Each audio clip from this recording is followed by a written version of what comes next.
अस्सलाम students. Doctor साहब ने मेरा ब्रीफ जो है इंट्रोडक्शन करवा दिया।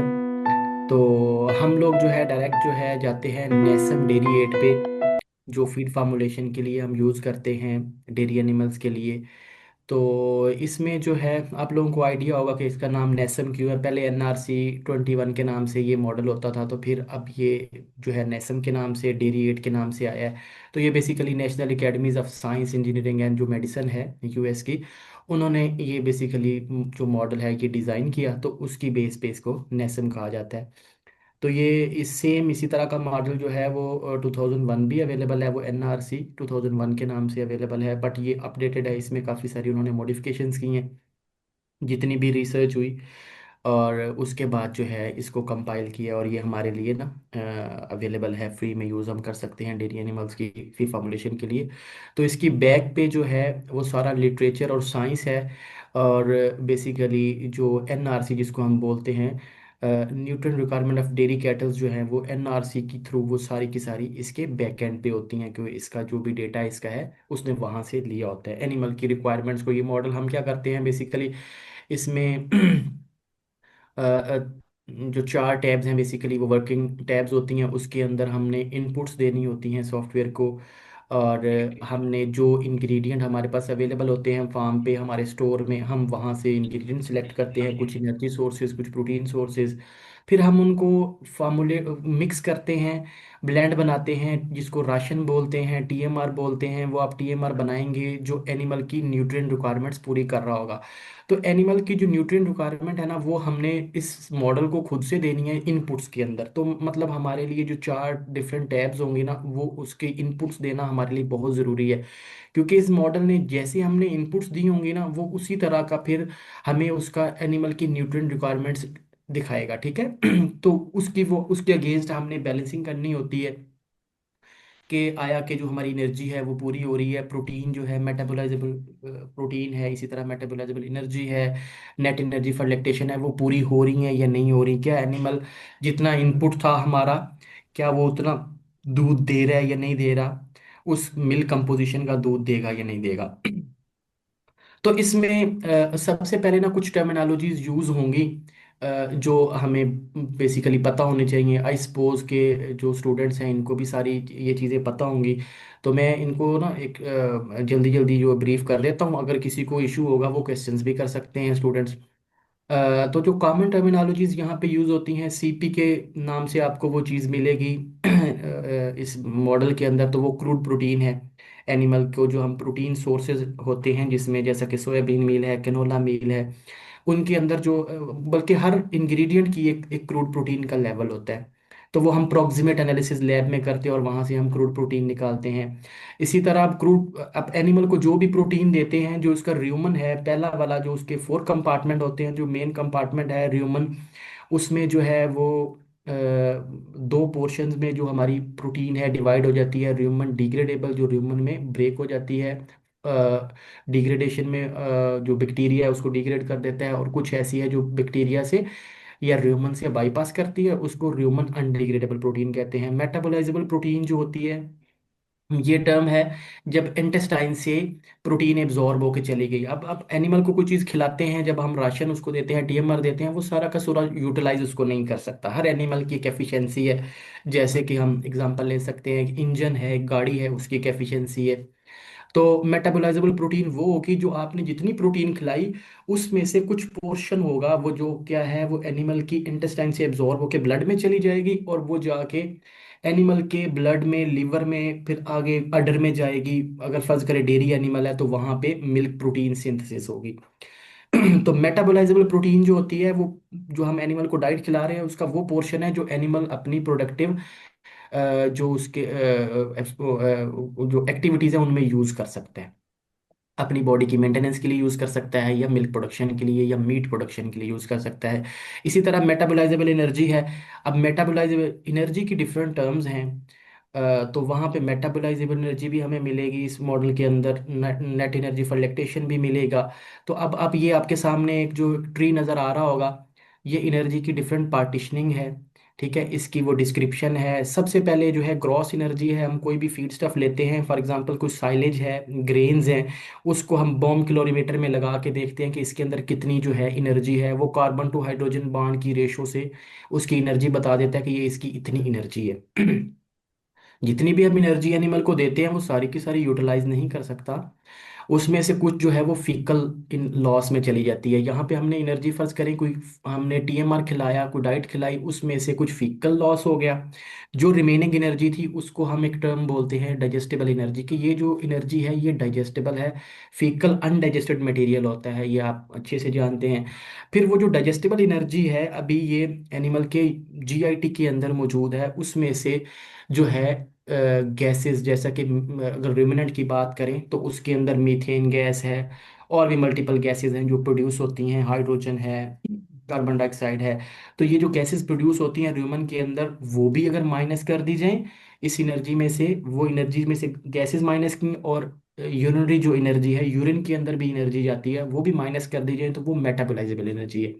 तो मेटाबोलाइजेबल एनर्जी वो एनर्जी है जिसमें से सारे लॉसेस हमने माइनस किए होते हैं, जैसा कि फीकल भी उसमें से माइनस हो गया, यूरिन का लॉसेस भी माइनस हो गए। ये भी बेसिकली एनर्जी का लॉस हो रहा है।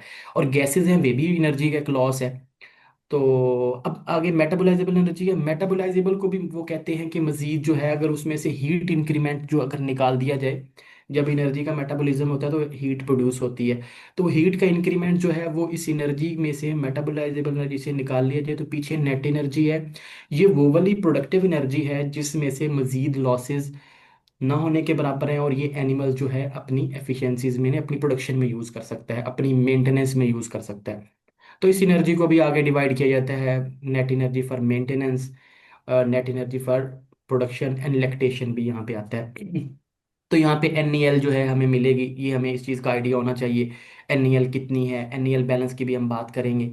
तो उसके बाद जो हम NDF और ADF की टर्म्स यूज़ होती हैं, ये फॉरेज जो कंपोनेंट होता है उसको रिप्रेजेंट करती हैं। न्यूट्रल डिटर्जेंट फाइबर होता है ये, इसको हम जो है ये न्यूट्रल सोल्यूशन बना के उसके साथ जो फाइबर का कंटेंट आता है, प्रोक्सिमेट एनालिसिस, या हम इसको वेन स्विस्ट बेसिकली एनालिसिस कहते हैं। तो ये फाइबर की एनालिसिस स्कीम होती है कि फाइबर हमने निकालना है किसी डाइट का। तो NDF और ADF की टर्म्स हैं, ये फाइबर को रिप्रेजेंट करती हैं। और डाइट्री केटाइन एंड एनाइन जो है डिफरेंस है, ये हम इंशाल्लाह डॉक्टर नबी साहब के साथ आपका सेशन होगा, बड़ा ही इंपॉर्टेंट होगा, वो ट्रांजिशन एनिमल्स पे।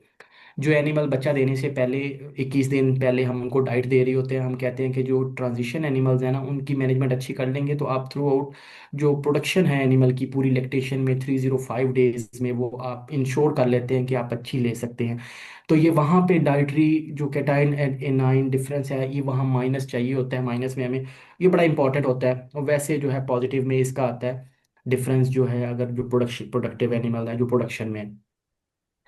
तो ये कुछ प्रैक्टिसेस हैं इसमें, वो हम बाद में करेंगे। हम इसके बाद जो है जंप करते हैं डायरेक्ट जो है नेसम की तरफ। जो हमारा नेसम मॉडल है उसकी तरफ जाते हैं, उसमें देखते हैं कौन कौन सी टर्मिनोलॉजीज हैं। आई थिंक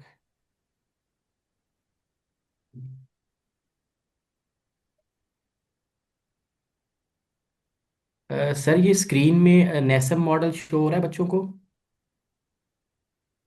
हम्म, अभी ये आपका स्टार्ट में मेन आ रहा है, जैसे एक्सेप्ट वाली आपकी जो स्लाइड है, एक्सेप्ट और रिजेक्ट टर्म ऑफ यूज। हाँ, मैं इसको ना मूव नहीं कर पा रहा इसको अ,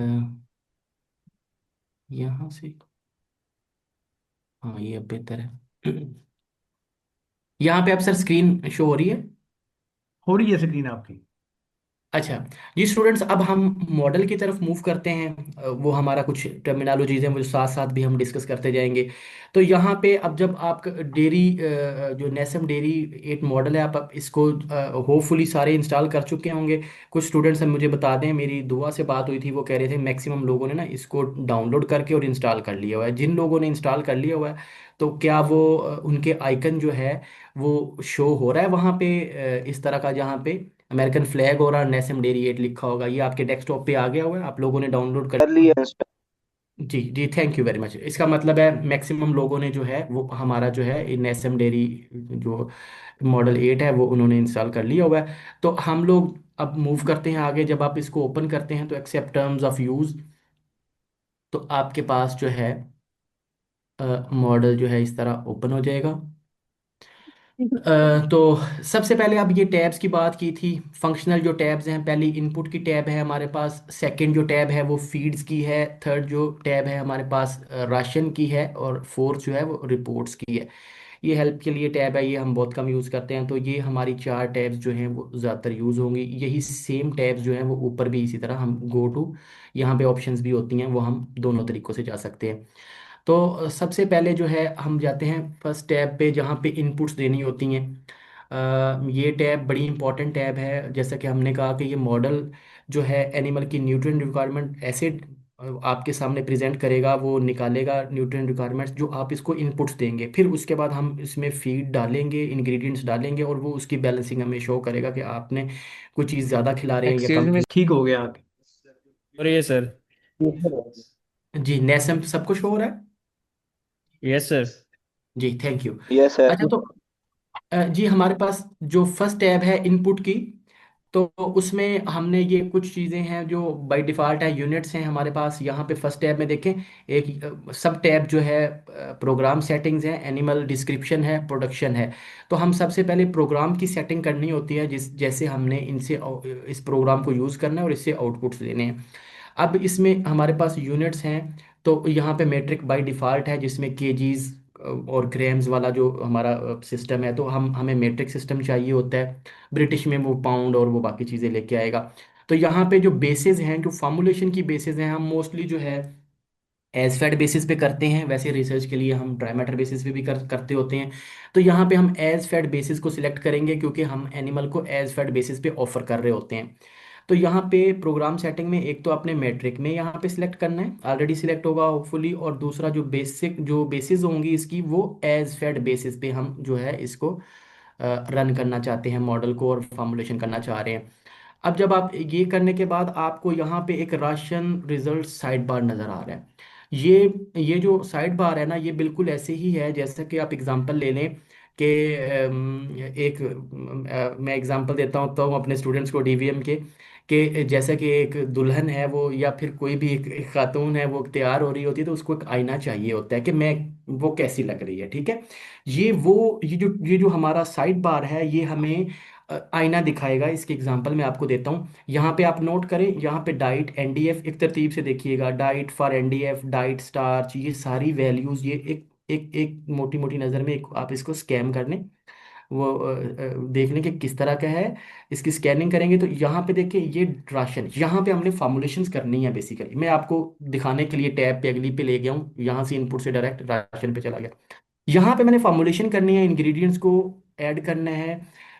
तो यहाँ पे देखिए ये उसके साथ एक आईना नजर आ रहा है, ये वही साइड बार है। अब यहाँ पे आप देखेंगे diet NDF, diet for NDF, diet starch, ये सारी चीज़ें वही वाली हैं। यहाँ पे आप एक नज़र इसको देखें, मैं आपको वापस लेके जा रहा हूँ इनपुट पे। ये वही वाली जो है इसका सीक्वेंस है जो यहाँ पे है। अब इसको रिफ्रेश करना होता है, यहाँ पे बाय डिफॉल्ट एक आया हुआ है, ठीक है। मैं इसको करना चाह रहा हूँ कि जो मुझे रिक्वायर्ड है। आप यहाँ पे इसको सबसे पहले अनसिलेक्ट करेंगे। पहले यहाँ पे ये ब्लू टिक है, ये सिलेक्ट हुआ हुआ, यहाँ पे आप इसको चेंज नहीं कर सकते, ऑप्शन नहीं है चेंज करने का। जब आप इसको अनमार्क करेंगे, फिर आपके पास ऑप्शन है यहाँ पे कि आप क्या देखना चाह रहे हैं। डाइट का जो आपका आईना नज़र आ रहा है फॉर्मुलेशन के अंदर, आप उसमें क्या देखना चाह रहे हैं कि आपकी डाइट किधर जा रही है, उस वो किस तरफ जा रही है, उसकी बैलेंसिंग किस तरह हो रही है।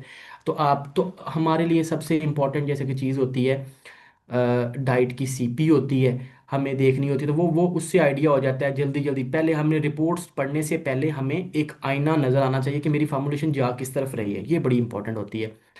डाइट की सीपी है।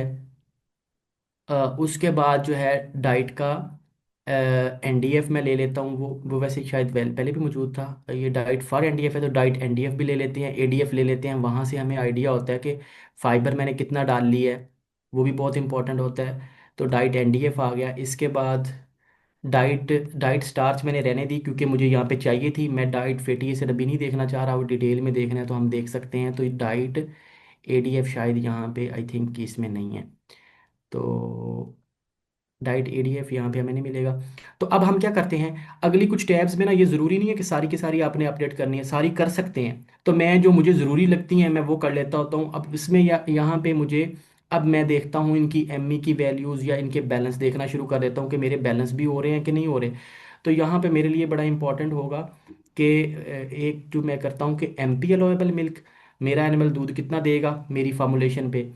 इसी तरह एन अलोएबल मिल्क भी होगा, ये मेरे लिए है। उसके बाद एन बैलेंस भी देख लेता हूँ कि एन बैलेंस मेरा कितना है, हो रही है, जो जो नेट एनर्जी फॉर लैक्टेशन है वो पूरी हो रही है या नहीं हो रही।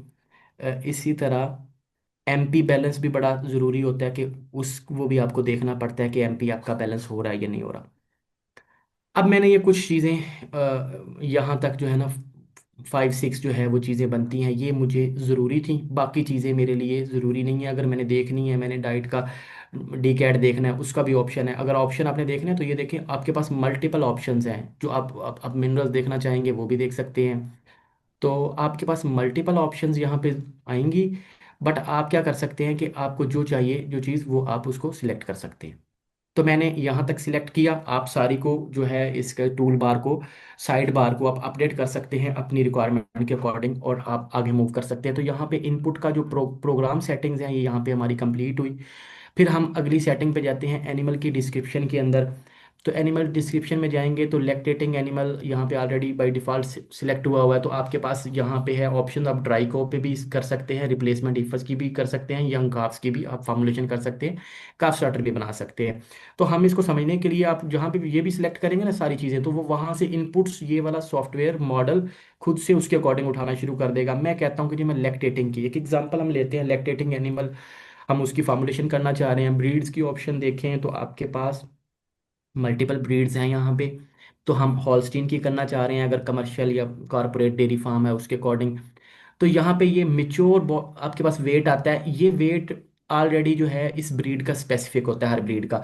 आप इसको भी चेंज कर सकते हैं। अगर आप इसको, अब देखें मैं इसको चेंज नहीं कर पा रहा, बैक स्पेस पे भी मैं इसको कुछ नहीं कर पा रहा। अगर यहाँ पे इसको मैं अनचेक करूंगा, यहाँ पे फिर ये एडिटेबल है। तो मोस्टली हम लोग क्या करते हैं, बाय डिफ़ॉल्ट ही जो स्पीशी का वेट होता है किसी भी ब्रीड का, स्पेसिफिकली हॉलस्टीन का जो मेच्योर बॉडी वेट है, मेच्योर बॉडी वेट उसकी ऑलमोस्ट थर्ड लैक्टेशन में आता है, जब तीसरा सुआ उसका होता है।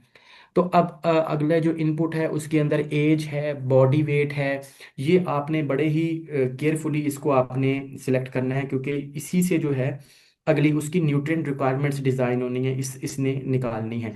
तो अब इसमें जो मैं एग्जांपल कर रहा हूँ, तो आप क्या करेंगे, फ़र्ज़ करें आपके पास एक एनिमल है, एक फार्म पे जाते हैं, ग्रुप बना हुआ है लैक्टेशन का, उसके अंदर 50 एनिमल थे, तो उसमें से 50 एनिमल की एक आप एवरेज ले लेंगे, उसकी एज कितनी है जी।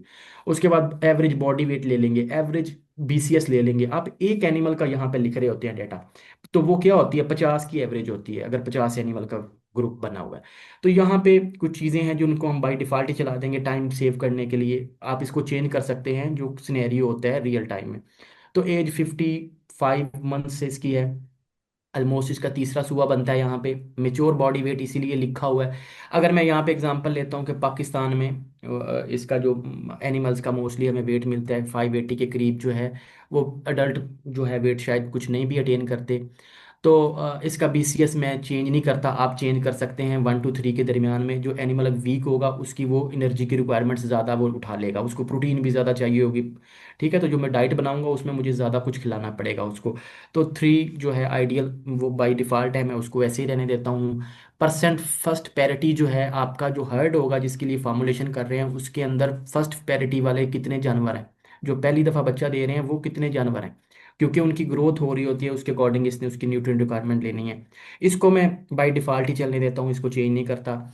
डेज इन मिल्क बहुत इंपॉर्टेंट है कि आपके जो है वो डेज इन मिल्क कितने आप ले रहे हैं। तो डेज इन मिल्क आप जो भी आपका ग्रुप होगा उसके अकॉर्डिंग ले लेंगे। मैं इसको कहता हूँ कि जी ये 100 डेज इन मिल्क था। एज एट फर्स्ट काविंग जो है वो 24 था मंथ्स। डेज प्रेग्नेंट जो है, अगर 100 डेज हैं तो मैं इसको कहता हूँ कि 25 डेज जो है वो प्रेग्नेंट भी है एनिमल। टेम्परेचर भी आप इसमें कर सकते हैं, जो आपका एम्बिएंट टेम्परेचर होता है उसके अकॉर्डिंग। ग्रेजिंग जो है पाकिस्तानी सिनेरियो में अगर देखें कि कमर्शियल फार्म्स पे और कॉरपोरेट पे नहीं हो रही होती तो नो ग्रेजिंग सेलेक्ट करेंगे, बाकी कुछ भी हम इसमें से नहीं करेंगे। अब ये पहली जो टैब थी उसकी सब टैब हमारी प्रोग्राम सेटिंग भी होगी, एनिमल की डिस्क्रिप्शन और मैनेजमेंट हो गई। उसके बाद हम प्रोडक्शन की तरफ मूव करते हैं। ये जो आइडियल वेट होता है या एक जर्नल वेट होता है, बर्थ वेट, वो उसका दिया हुआ है आपके फार्म पे जिसके लिए आप फार्मूलेशन कर रहे हैं। उस पे अगर बर्थ वेट वेरी कर रहा है तो आप इसको चेंज कर सकते हैं, इसको आप अनचेक करेंगे और इसको चेंज कर लेंगे। आपको कंडीशंस दी जाएं कि आप इसको वेट को चेंज करें तो आप ये चेंज कर सकते हैं। मैं इसको बाय डिफ़ॉल्ट चलने दूंगा। उसके बाद ग्रोथ रेट है, मैं इसको और बॉडी रिजर्व्स को चेंज नहीं करता, ठीक है, क्योंकि इसमें फर्स्ट पैरिटी वाले एनिमल हैं, इसने खुद से ही वहाँ से उठा लिया कि इनको ग्रोथ रेट कितना चाहिए, ये बाय डिफ़ॉल्ट इसने लिया, मैं इसको ऐसा चलने दूंगा। अब ये बड़ा इंपॉर्टेंट है कि आपका एनिमल की जो है वो प्रोडक्शन कितना लेना चाह रहे हैं जी। मैं पाकिस्तानी सिनेरियो की अगर बात करूँ या अच्छी प्रोडक्शन की बात करूँ तो मैं कहता हूँ कि जी मैं एनिमल से 30 लीटर दूध लेना चाह रहा हूँ। तो मैंने 30 लीटर दूध ले लिया, ठीक है। अब मिल्किंग कितने टाइम कर रहे हैं ये भी आपको मैनेजमेंट में बताना पड़ेगा। 2 टाइम्स मोस्टली होती है तो मैं 2 टाइम्स रहने देता हूँ। उसके बाद आपके पास जो है कंपोजिशन है। आप क्या करते हैं, उस जो मिल्क एक फॉर्मुलेशन करने जा रहे हैं एक हर्ड के लिए, पहले उसकी आप सैंपल, बल्क का सैंपल लेके आप उसके जो है उसका मिल्क एनालिसिस करवा सकते हैं लेक्टोस्कैन से। Sorry for the inconvenience. अच्छा, तो आप उसके अकॉर्डिंग जो है मिल्क कंपोजिशन भी अपडेट कर सकते हैं, ठीक है। तो मैं यहाँ पे जो मिल्क कंपोजिशन है उसको अपडेट नहीं करता, ऐसा च रहने देता हूँ, क्योंकि हम एक लर्निंग प्रोसेस से गुजर रहे हैं और टाइम भी हमारे पास शॉर्ट होगा। तो इसको ऐसा, अगर इसको आप चेंज करना चाहे करने करेंगे ना तो यहाँ पे पहले इसको आप जो है अनसिलेक्ट करेंगे, फिर ऑप्शन है, अदरवाइज ये सिलेक्ट ये नहीं करेगा। अनसिलेक्ट करना है यहाँ पे, ब्लू कलर का जो सिलेक्ट हुआ होगा। तो ये हमारी जो है प्रोडक्शन भी यहाँ पे अपडेट हो गई, ठीक है। तो हम नेक्स्ट मूव करते हैं फीड्स की तरफ।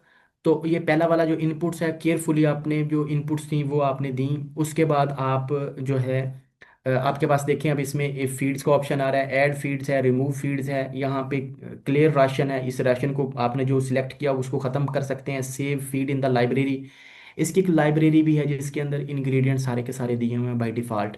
और remove feed from the library भी ऑप्शन है। तो हम इन सारे ऑप्शंस को देखते हैं। तो अब जो है इंग्रेडिएंट की सिलेक्शन जो है ना वो हम करना सीखते हैं कि आप इंग्रेडिएंट कैसे सिलेक्ट करेंगे। तो आप add feeds to the ration पे जब जाएंगे तो ये आपको लाइब्रेरी की तरफ ले जाएगा। अब यहाँ पे लाइब्रेरी में आपके पास डिफरेंट ऑप्शंस हैं। अब देखें कि अ, यहाँ पे ऑप्शन है कि आप अलहदा-अलहदा, ये ऑल लाइब्रेरी सिलेक्ट हुई हुई है, एडिटिव्स भी हैं, एनिमल प्रोटीन है, अलहदा-अलहदा भी आप इनको सिलेक्ट कर सकते हैं। मुझे आसान लगता है कि मैं इसको ऑल जो कैटेगरीज हैं वो सिलेक्टेड हूँ। तो आपको ना यहाँ पे आप देखें, यहाँ पे 2-3 जो है इंग्रेडिएंट स्टार के साथ आपको नज़र आ रहे होंगे, ठीक है, और बाकी जो है स्टार के साथ नहीं है।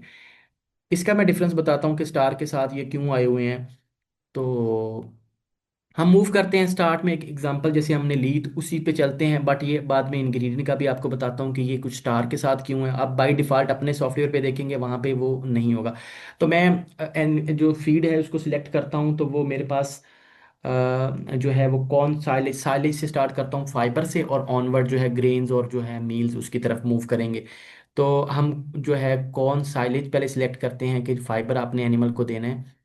तो जो है साइलेज उसको सिलेक्ट कर लेते हैं, कौन साइलेज टिपिकल, ठीक है। आपने ये सिलेक्ट कर लिया। ये यहाँ पे डिस्क्रिप्शन जो नीचे ऐड हो रहे हैं ना वो आपके पास डिस्क्रिप्शन भी आ रही है। तो हम इसको एक एक करके पहले इंग्रेडिएंट्स को सिलेक्ट करते हैं। उसके बाद जो है मुझे पहले जो है स्ट्रॉ चाहिए या फाइबर चाहिए, तो मैं यहाँ पे वीट ब्रेन भी मुझे चाहिए। तो वीट स्ट्रॉ, तो मैं वीट स्ट्रॉ भी यहाँ पे ले लेता हूँ। इसके बाद जो है मेरे पास फॉरेजेस, इसमें आप हे भी होती हैं, हे भी आप यूज़ कर सकते हैं डिफरेंट। तो वो भी ऑप्शंस आपके पास हैं फाइबर के। मैं उसके बाद जो है कॉर्न ग्रेन्स एनर्जी सोर्सेज की तरफ जाता हूँ कि मेरे स्टोर में मेरे पास कॉर्न ग्रेन्स हैं।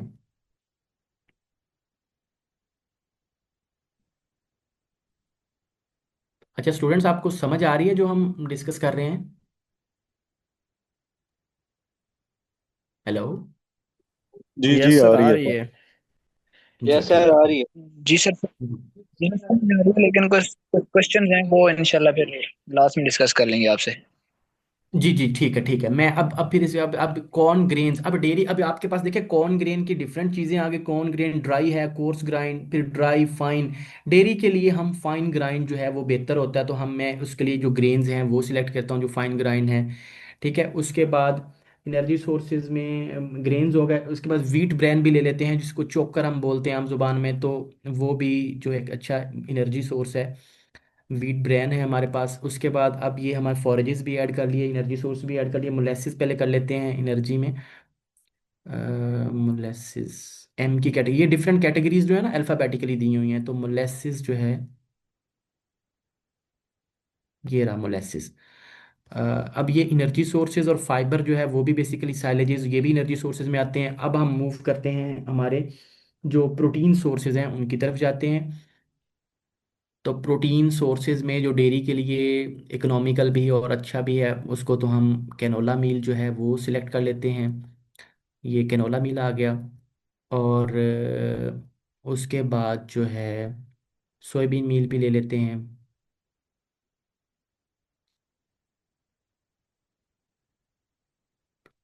एस की कैटेगरी में होगा। सोयाबीन मील जो है सॉल्वेंट एक्सट्रैक्शन 48% सीपी, ये हमने ले लिया। इसके बाद आपको पता है कि इसके अंदर हमने इनको जो है सोडियम क्लोराइड जैसे कि साल्ट है वो देना होता है, कैल्शियम कार्बोनेट देना होता है। और कैल्शियम के सोर्स, क्योंकि डेयरी एनिमल है उसमें वो कैल्शियम के सोर्सेज भी देने हैं। और जो है हम एनर्जी सोर्सेज में मज़ीद अगर कुछ चीज़ें चाहिए हो तो एडिटिव्स भी यूज़ करते हैं, जैसा कि बाईपास फैट यूज़ करते हैं। तो इसमें हमारे पास अब जो है मिनरल्स का कंपोनेंट रह गया है, तो इसमें सबसे पहले हम सोडियम क्लोराइड जो है ना वो सिलेक्ट कर लेते हैं। सोडियम क्लोराइड ये रहा हमारे पास।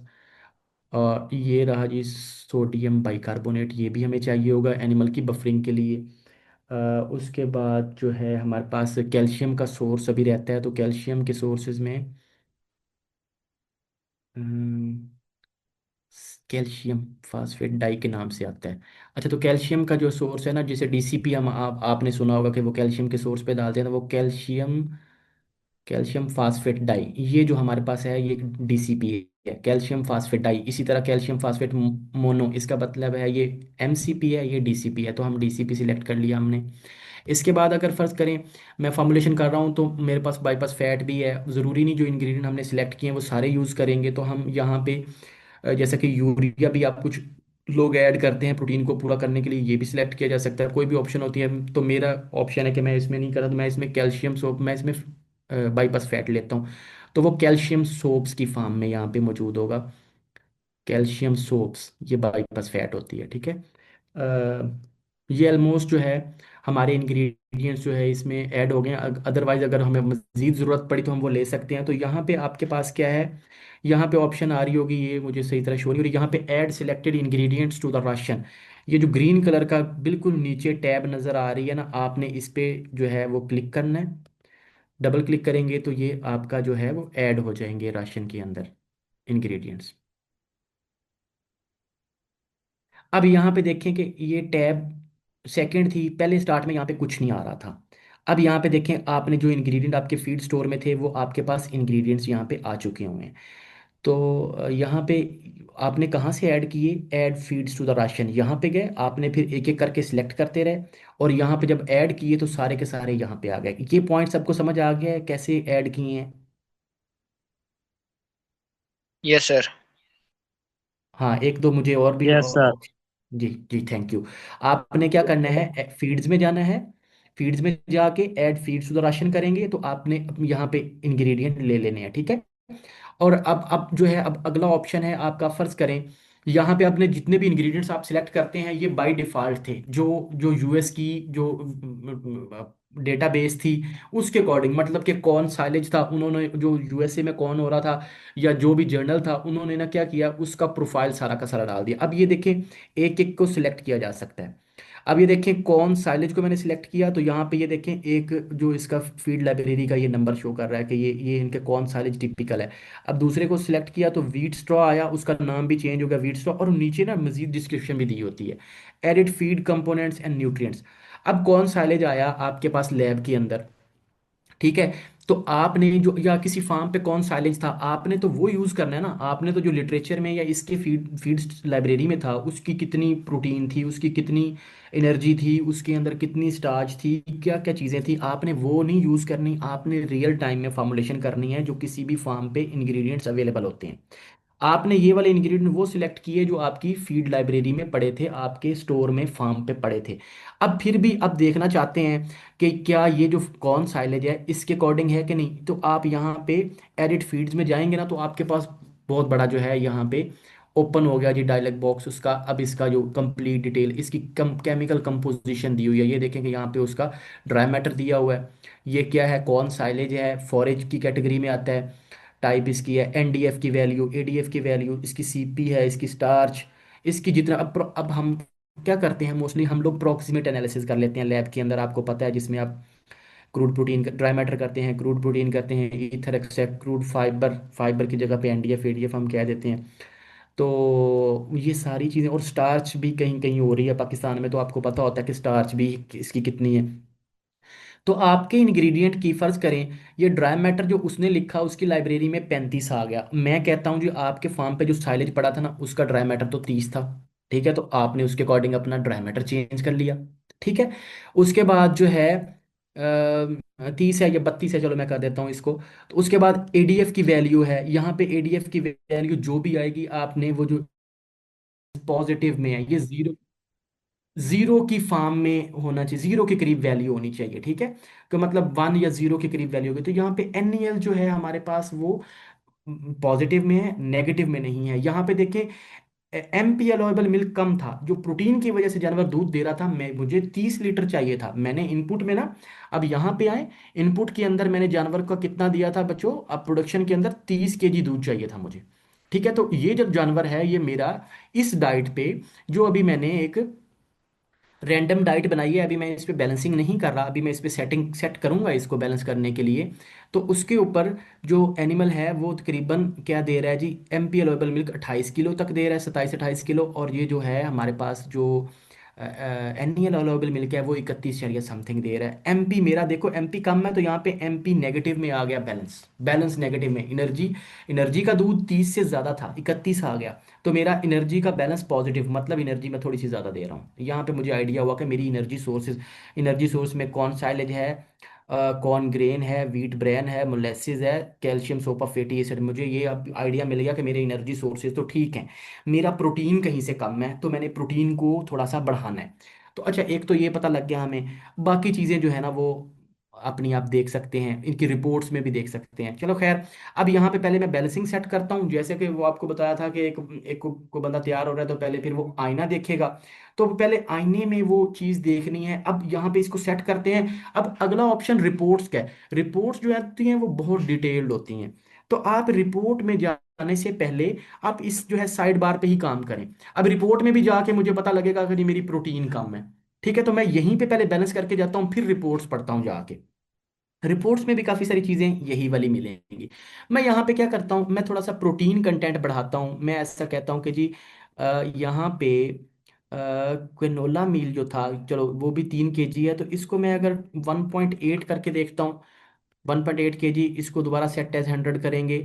जब भी आप इसको चेंज करेंगे फिर साइड बार को रिफ्रेश करेंगे, ये वैल्यू देखिए माइनस में कम होती जा रही है। अगर मैं इसको जो है 1.8 की जगह पे 2 केजी डाल दूं इसको, सोयाबीन मील, सेट एज 100, तो वो यहाँ पे ये देखिएगा सेट एज 100 करने का ये जो परसेंटेज है, ये इंक्लूजन रेट 100 में आना चाहिए जब सेट एज 100 करते हैं। फिर साइड बार को रिफ्रेश करते हैं, लो जी हमारा एमपी भी पॉजिटिव में बैलेंस आ गया, एनईएल भी पॉजिटिव में आ गया, जानवर जो है एमपी प्रोटीन की वजह से दूध जो है वो 30 केजी देगा, और एनईएल अलोएबल मिल्क जो है वो 32 केजी देगा। इसका मतलब है एनर्जी और प्रोटीन की बेस पे जानवर 30 केजी तक दूध दे सकता है, 30 केजी से ज्यादा ही दे सकता है। ठीक है, तो यहाँ पे प्रोटीन बहुत महंगा होता है। ठीक है, तो हम यहाँ पे एमपी अलोएबल मिल्क जो है, प्रोटीन ज्यादा नहीं खिलानी है हमने, वो जितना हमने 30 केजी का प्रोडक्शन हमें चाहिए थी, तो वो 30 केजी ही होना चाहिए एमपी अलोएबल मिल्क, या 30, 30.8 है, 30.1, मतलब 1-2 डिजिट का हम देते हैं। और नेसम के जो नेसम के अकॉर्डिंग ये 32 किलो दूध दे सकता है एनर्जी की वजह से। हम कहते हैं एनर्जी जो है ना, पहला डेफिशिएंट न्यूट्रिएंट होता है किसी भी डेयरी डेयरी एनिमल्स में। तो आप जो जो एनर्जी है ना थोड़ी सी ज़्यादा ही रखें। दूध आपको 30 चाहिए था तो आपने एनी अलोवेबल मिल्क कितना लेना है, 32 kg तक लेके जाना है। इसका मतलब है एनिमल को एनर्जी ज़्यादा मिल रही है, 30 किलो से 2 किलो दूध और जानवर दे सकता है ज़्यादा।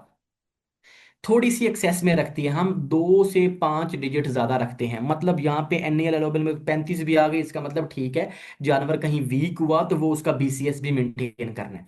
एनर्जी बड़ी इंपॉर्टेंट होती है, ठीक है। यहाँ पे फिर प्रोटीन अगर मैं 35 कर दूं ना तो वो आपकी कॉस्ट बड़ी महंगी पड़ जाएगी, ठीक है। तो आप प्रोटीन को कहते हैं कि आप जो जितना रिक्वायर्ड होता है, जितनी प्रोडक्शन होती है 30 किलो, तो आपका एमपी अलोएबल मिल्क भी क्या होना चाहिए, आपका उतना ही होना चाहिए, बट साथ एमपी बैलेंस भी जो है पॉजिटिव में होना चाहिए। ये ग्राम पर डे जो है ना ये पॉजिटिव में होना चाहिए, नेगेटिव नहीं। इसका मतलब है 39.6 ग्राम जो है आप ज्यादा दे रहे हैं जानवर को जितना रिक्वायर्ड है। और यहाँ पे एन एल जो है ये आपकी 2.12 मेगा कैलोरी पर डे, ये आप उसको जो है दे रहे हैं एडिशनल, ठीक है। ये बैलेंस है पॉजिटिव में, ये आप एडिशनल दे रहे हैं। तो एनर्जी जो है वो 2 पॉइंट आपकी 2 से 5 पॉइंट ऊपर भी चले जाए, इट्स ओके। बट आप डॉक्टर नवीस साहब से क्वेश्चन कीजिएगा कि एनर्जी कितनी होनी चाहिए सर, एनएल अलाउेबल मिल्क की जो अगर मैंने इनपुट दिया है 30 kg का, तो एनर्जी मुझे 30 kg की देनी चाहिए, लेनी चाहिए। और एम अगर मैंने दूध की प्रोडक्शन जो है वो इनपुट में यहाँ पे जो पहला इनपुट था वहां पे 30 kg दिया है, तो यहाँ पे कितनी होनी चाहिए, ये आप उनसे क्वेश्चन कीजिएगा, बड़ा अच्छा आपकी लर्निंग होगी। ये एनईएल और एमपी बैलेंस भी देखिएगा। अब यहाँ पे ऑलमोस्ट हमारी जो डाइट है वो बैलेंस हो चुकी है, मे बी इसमें कुछ इश्यूज हों।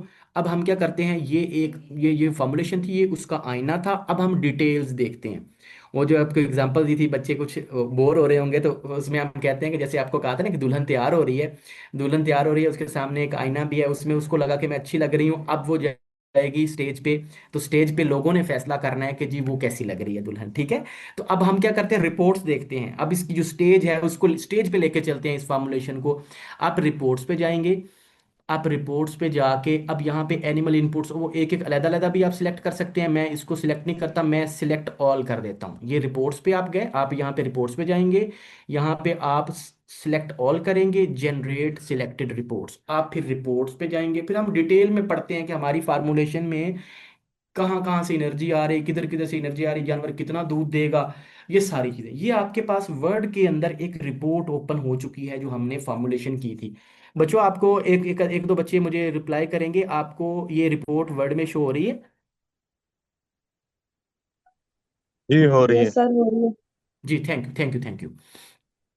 अच्छा, तो यहाँ पे पहली रिपोर्ट, यहाँ पे 9-10 रिपोर्ट्स होंगी हमारे पास, तो हम उनको शॉर्ट जल्दी जल्दी पढ़ेंगे। रिपोर्ट पहली जो है, फर्स्ट रिपोर्ट है एनिमल इनपुट्स। ये बच्चों वही रिपोर्ट है जो आपने क्या किया था, एनिमल को इनपुट्स दी थी। यहाँ पे नेसम के अंदर यहाँ पे आके इनपुट के अंदर जो आपने इनपुट्स दी थी ना, सेटिंग भी सेटिंग की नहीं होगी, एनिमल की डिस्क्रिप्शन, ये सारी वही चीजें हैं। प्रोडक्शन की भी वो बताएगा, ये सारी वही वाली इनपुट्स हैं जो आपने पहले नेसम में इनपुट्स में दे चुके हुए हैं। अब आप रिपोर्ट की तरफ आए, ये मेरे पास रिपोर्ट आ गई, ये 2 दफा आ गई है शायद। अच्छा चलें, ये रिपोर्ट आई, देखिए एनिमल का, देखिए लैक्टेटिंग को है, हॉल्स्टीन है, 580 मैंने एंटर किया था, 700 kg एडल्ट वेट था, 3 उसका बीसीएस था। ये 33 जो है वो फर्स्ट पैरिटी वाले थे, 100 डेज इन मिल्क थे। ये सारी वही चीजें हैं जो मैंने इनपुट्स में शो की हैं, ठीक है। जो इनपुट मैंने दी थी एनिमल को, ये मुझे बता रही है रिपोर्ट कि आपने ये इनपुट दी थी, ठीक है, इस सॉफ्टवेयर में। अब यहाँ पे मिल्क प्रोडक्शन, अब यहाँ पे मिल्क प्रोडक्शन जो मैंने एंटर की थी, मिल्क एंटर्ड परफॉर्मेंस, जो दूसरी रिपोर्ट है, ये पहली रिपोर्ट का पार्ट है 1.2 एंटर्ड परफॉर्मेंस, ये इनपुट्स हैं बेसिकली। तो मैंने दूध, मेरे जानवर कितना मुझे चाहिए था, 30 kg पर डे दूध चाहिए था। अच्छा, उसकी फैट वही वाली जो पहले बाय डिफॉल्ट दी हुई थी, वही वाली चीज़ें आ गई। ये सारी वही चीज़ें हैं जो आपने इनपुट्स में दी हैं। तो इस रिपोर्ट में सारी इनपुट ही शो हो रही होगी। अब ये 1.3 रिपोर्ट बड़ी इंपॉर्टेंट है। ये जो आपने फॉर्मुलेशन की है, अब ये उसकी प्रिडिक्शन बता रहा है। ये जो है इसको बोलते हैं प्रिडिक्टेड रिप्रोडक्शन वेरिएबल्स। जब भी आप फॉर्मुलेशन करें, डॉक्टर नबी साहब के साथ ट्राई करेंगे, जब आप खुद से फॉर्मुलेशन करेंगे इंशाल्लाह, जब फार्म्स पे कर रहे होंगे, ये वाला जो 1.3 टेबल है, 1.3 बहुत इंपॉर्टेंट है।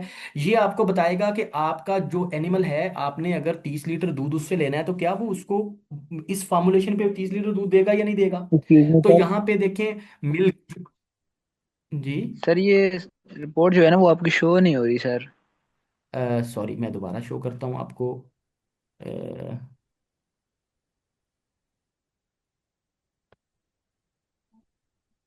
रिपोर्ट ये रही। अ- अब हो रही है शो? नहीं डॉक्टर साहब, अभी भी वो नेशनल वाला पेज ही है आपका, फ्रंट पे। अभी रिपोर्ट नहीं हो रही शो?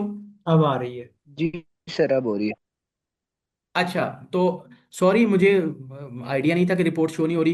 पहली जो दो रिपोर्ट्स हैं, ये वाली जो रिपोर्ट्स हैं इनपुट्स की, ये पहली रिपोर्ट है एनिमल इनपुट्स, ये वही वाली इनपुट्स हैं जो आपने नेसम पे दी होंगी, ठीक है बच्चों? तो जो देखें इसका एनिमल का वेट, एनिमल कौन सी टाइप का था, लैक्टेटिंग था, को थी, हॉल्स्टीन थी। ये मैंने कहा कि मेरे एनिमल का वजन जो है वो 580 है, अडल्ट वेट 70 है। ये वही वाली इनपुट्स हैं जो हमने यहाँ पे नेसम में इनपुट्स के अंदर एनिमल की डिस्क्रिप्शन में दी थी, ठीक है? अगली जो दूसरी रिपोर्ट है 1.2, जो अब ये वो उसी का कंपोनेंट है। तो ये भी वही है कि आपको प्रोडक्शन का कितना एंट्री आपने की थी। आपने कहा कि जी मेरे एनिमल जो है ग्रुप है उसके अंदर 30 kg की पर डे प्रोडक्शन है, मैं उसके लिए फॉर्मुलेशन करना चाह रहा हूँ। ये उसकी कंपोजिशन दी हुई है, आपको बताया था कि ये आप उसकी कंपोजिशन कर लेंगे उस बल्क मिल्क की। आपको पता होगा इस ग्रुप की जो है वो कितनी प्रोडक्ट, वो मिल्क कंपोजिशन कितनी दे रहा है इसमें, फैट कितने परसेंट है, प्रोटीन है, लैक्टोज कितने परसेंट है। अब ये जो 1.3, ये रिपोर्ट जो है ना ये बहुत इंपॉर्टेंट है, ये वाला टेबल हमारे लिए बहुत इंपॉर्टेंट है। यहाँ पे देखिए कि मिल्क एनएल अलोएबल मिल्क, जो एनएल की वजह से जानवर दूध देगा वो 32.52 kg होगा, 30 से ज्यादा है। और एनर्जी, प्रोटीन की वजह से मिल्क एमपी अलोएबल, अलोएबल का मतलब है जो एमपी इसको अलाउ कर सकती है, कितना दूध दे सकती है, जो उस डाइट के अंदर एनर्जी है और प्रोटीन है। और जो एनईएल है वो जो डाइट के अंदर जितनी एनर्जी है वो उसकी वजह से कितना दूध दे सकता है, इसका मतलब ये है। तो अब ये देखें, ये वही वाली चीजें हैं जो नेसम में आपको शो हो रही हैं राशन के अंदर। यहाँ पे अब आपको नेसम हो रहा होगा, एक जो है स्टूडेंट मुझे बता दे कि आपको नेसम शो हो रहा है? नहीं डॉक्टर साहब, अभी आपकी रिपोर्ट ही शो हो रही है। नेसम शो हो रहा है आपको? अच्छा चलें, मैं रिपोर्ट पे दोबारा वापस चला जाता हूँ, ये बार बार शायद शफल करते हुए थोड़ा सा मसला होता है। तो अब जो ये एनईएल बेटा था स्टूडेंट्स, जो एनईएल और एमपी की वैल्यूज आ रही है ना, जो साइड बार था ना, साइड बार में अगर किसी को याद हो तो ये वही वाली वैल्यूज हैं, ये वही वाली वैल्यूज हैं एग्जैक्ट जो साइड बार में मुझे शो हो रही थी। जो साइड बार में मुझे वैल्यूज शो हो रही थी ये वही वाली वैल्यूज है। अगर आप कहते हैं तो मैं दोबारा इसको आपको शो भी कर सकता हूँ, बट होपफुली आप अंडरस्टैंड करेंगे कि ये जो 1.3 में जो आपकी एनईएल अलोएबल मिल्क है ये हम साइड बार में देख रहे थे, ठीक है? जी सर। और एमपी अलोएबल मिल्क भी साइड बार में देख रहे थे, ये वही वाली चीजें हैं। यहाँ पे एक चीज एडिशनल आ गई है, वो चीज क्या आ गई है, वो आपकी मिल्क प्रोडक्शन न्यूट्रिएंट प्रिडिक्टेड ये है। पहले दो दो जो है ना वो दे रही हैं प्रिडिक्शंस एनर्जी की बेस पे, प्रोटीन की बेस पे। और ये जो मिल्क प्रोडक्शन जो शो कर रहा है ना, ये इसकी प्रिडिक्शन है, वो कर रहा है टोटल ओवरऑल इंग्रेडिएंट न्यूट्रिएंट्स को मिला के, जिसके अंदर मिनरल्स भी हैं, विटामिन्स भी हैं, सारी चीजें मिला के उसको कह रहा है कि आपका एनिमल ओवरऑल जो है ना 33 लीटर दूध दे सकता है। आपका एनिमल ओवरऑल 33 लीटर तक दूध दे सकता है। तो हम लोग जब भी 30 लीटर के लिए जब फॉर्मुलेशन कर रहे होते हैं ना, तो 30 से थोड़ा सा अबव भी रहते हैं, ठीक है? न्यूटन प्रोडिक्टेड आपकी 30 से ऊपर ही होनी चाहिए। अगर आपकी 29 हुई तो हो सकता है हर एनिमल सेम डाइट ना खा पा रहा हो, उसके कंपटीशन होता है, सॉर्टिंग होती है। हो सकता है वो 25 kg देना शुरू कर दे, हो सकता है वो 28 kg देना शुरू कर दे, बट आपका टारगेट कितना था, एवरेज कितनी थी, 30 लीटर थी। तो आपका ये न्यूटन प्रिडिक्टेड भी आपका जो जो एंटर्ड परफॉर्मेंस होती है उससे ज्यादा होनी चाहिए। एमपी का मैंने आपको बच्चों कहा था कि एमपी जो अलोएबल मिल्क होता है वो आपकी एंटर्ड परफॉर्मेंस 30 लीटर जितना आपको दूध चाहिए था उसके अकॉर्डिंग उसके करीब करीब होनी चाहिए, एक दो डिजिट ऊपर जा सकता है। और एनर्जी जो है वो 2 से 5 डिजिट आप ऊपर रखते हैं कि थोड़ा सा एक्सेस में ही जाए। अच्छा, तो उसके बाद अगली रिपोर्ट पे चलते हैं। ये आपका आपके पास अब ये आ गया जी, समरी आ गई आपकी डाइट की ड्राई मैटर बेसिस के। जब आप क्या कहते हैं ना कि एक टीएमआर बन गया है जी फार्म के ऊपर, तो वो कहते हैं जी मैंने टीएमआर बनाया हुआ है, उसका मैंने जो है एनालिसिस कराना है जी। उसके अंदर आप प्रोक्सीमेट एनालिसिस भी करते हैं, बाकी उसकी न्यूट्रिएंट प्रिडिक्टेड वैल्यूज भी आती हैं, उसके अंदर न्यूट्रिएंट्स कौन कौन से हैं ये उसका प्रोफाइल है। ड्राई मैटर इस डाइट का जो है, इस जो टीएमआर बना जिसमें साइलेज तूड़ी हमने ऐड की है, साथ जो है एनर्जी सोर्सेज भी हैं, प्रोटीन सोर्सेज भी हैं, सारी चीजें मिक्स की, और इनका जो ड्राई मैटर है वो 50% आया। ये बड़ा इंपॉर्टेंट होता है, नोट कर लिए प्लीज। यहाँ पे डॉक्टर साहब से भी आप क्वेश्चन कीजिएगा, नवीद साहब से, इसको नोट कर ले। उन्हें कहें कि जो एक अच्छा राशन होता है उसका डायमीटर कितनी रेंज में होता है। तो मैं वैसे मेरे मेरा जो गैस है, जो मैंने देखा है, रिव्यू किया, मैंने पढ़ा है, तो वो 45 to 60 के करीब होना चाहिए। 45 से नीचे हो तो आपका जो टीएमआर है वो बम के अंदर स्मेल करना शुरू कर देते हैं। तो उसमें ये होता है एनिमल खाता नहीं है, बहुत खुश्क मादा हो जाता है, ड्राई मैटर बहुत ज्यादा होता है, जानवर उसका इनटेक कम करता है, थोड़ा सा खाएगा उसको छोड़ के चला जाएगा। तो ये हमारा अब सही रेंज में आ गया है 50 की रेंज में। फॉरेज जो है, फॉरेज कम है, वैसे हम आइडियली क्या करते हैं, हमारे पास जो है 60 रेशो, फॉरेज 60% और जो कंसंट्रेट है वो कितना होता है 40% होता है, तो यहाँ पे 50-50 भी हाई लैक्टेशन में चला जाता है। तो ये तकरीबन 58 और 52, सॉरी 48 और 52 का बन रहा है। तो इसमें फॉरेज थोड़ा सा कम है डाइट में। अब यहाँ पे अब फिर अब ये कम आया ना, तो हमें फिर एनडीएफ देखना चाहिए, डाइट का एनडीएफ जो है 30 से ऊपर होना चाहिए। यहाँ पे मेरा 32 बन रहा है, मैं इस पे कंप्रोमाइज करके भी मैं डाइट जानवर को खिला सकता हूँ। बट आपने डॉक्टर साहब से क्वेश्चन कीजिएगा कि अगर फर्ज करें फॉरेज का जो है वो 50 से कम है, तो यहाँ पे एनडीएफ की वैल्यू कितनी होनी चाहिए मिनिमम, ये आप डॉक्टर नवीस साहब से क्वेश्चन कीजिएगा। तो मैं मेरे ख्याल में ये बेहतर है, क्योंकि जो हम एनडीएफ कहते हैं वो 30 से लेके या 28 से भी लोग वैल्यू लेते हैं, लिटरेचर में थोड़ा वेरिएबल है। 28 से लेके जो है वो 45 तक अगर आपका एनडीएफ आ गया तो हम कहते हैं कि टीएमआर ऑलमोस्ट ठीक है, वो जानवर जुगाली करेगा, उस पे वो क्या करेगा, रूमिनेशन करेगा। एडीएफ की वैल्यू 18% आई है, तो हमारी यहाँ नंबर 2 में पूछना है कि सर टीएमआर, आप पूछेंगे आपने आपसे भी पूछा जाएगा कि ड्राई मैटर कितना होना चाहिए आइडियल जो टीएमआर होता है डेयरी के लिए, ठीक है, उसके अंदर एनडीएफ एडीएफ की वैल्यू क्या होनी चाहिए। स्टार्च, ये बहुत इंपॉर्टेंट है स्टार्च। बच्चों अगर स्टार्च का हम जो मैंने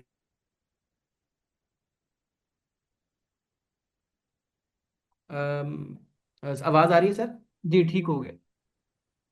अच्छा बच्चों, मैं ये कह रहा था कि आपसे कि आपने जो रिपोर्ट नंबर 2 है इसमें इसका जो न्यूट्रिएंट जो मैक्रो न्यूट्रिएंट्स होते हैं ना, ये उसका प्रोफाइल होता है, ये बड़ा इंपॉर्टेंट होता है। जब आप डॉक्टर नवीस साहब के साथ प्रैक्टिस करेंगे, डॉक्टर तनवीर साहब से प्रैक्टिस करेंगे, आपने इनसे क्वेश्चन करने हैं कि जो आइडियल टीएमआर है उसका ड्राई मैटर क्या है, उसका एनडीएफ लेवल कितना होना चाहिए, एडीएफ लेवल कितना होना चाहिए, स्टार्च, ये मैंने हाईलाइट की, स्टार्च बहुत इंपॉर्टेंट है। मैंने जो रिव्यू किया या फार्म पे मैंने टाइम थोड़ा सा गुजारा है, तो उसमें हमने ये देखा कि 28% से ऊपर जब स्टार्च जाती है तो एसिडोसिस के केस आते हैं। ठीक है, तो जब भी आप डाइट बनाएं तो उसको कोशिश करेंगे 28% से कम ही उसका एसिड वो रहे स्टार्च, अदरवाइज एसिडोसिस आएगी। स्टार्च कहाँ से आती है, ग्रेन से आती है, मकई से आती है। अब आप देखेंगे, अब मैं आपको दोबारा दिखाऊंगा अपनी जो राशन, तो उसके अंदर मैंने सारा का सारे ग्रेन्स यूज़ नहीं किए। मैंने 4% जो है वो मैंने स्टार्च यूज़ की, वो यूज़ ग्रेन यूज़ किया है जिसमें कॉर्न ग्रेन है, और साथ में जो एडिशनल जो एनर्जी चाहिए थी वो मैंने क्या की, व्हीट ब्रेन से ली। व्हीट ब्रेन में एज कम्पेयर टू जो कॉर्न है कम स्टार्च है। फिर मोलेसिस लिया, मोलेसिस के अंदर भी स्टार्च कम है, उसके अंदर क्या है, उसके अंदर सोलबल शुगर्स ज़्यादा है। ठीक है एनर्जी दे रहे हैं, जो मुझे एनर्जी चाहिए थी वो मुझे मिल रही है।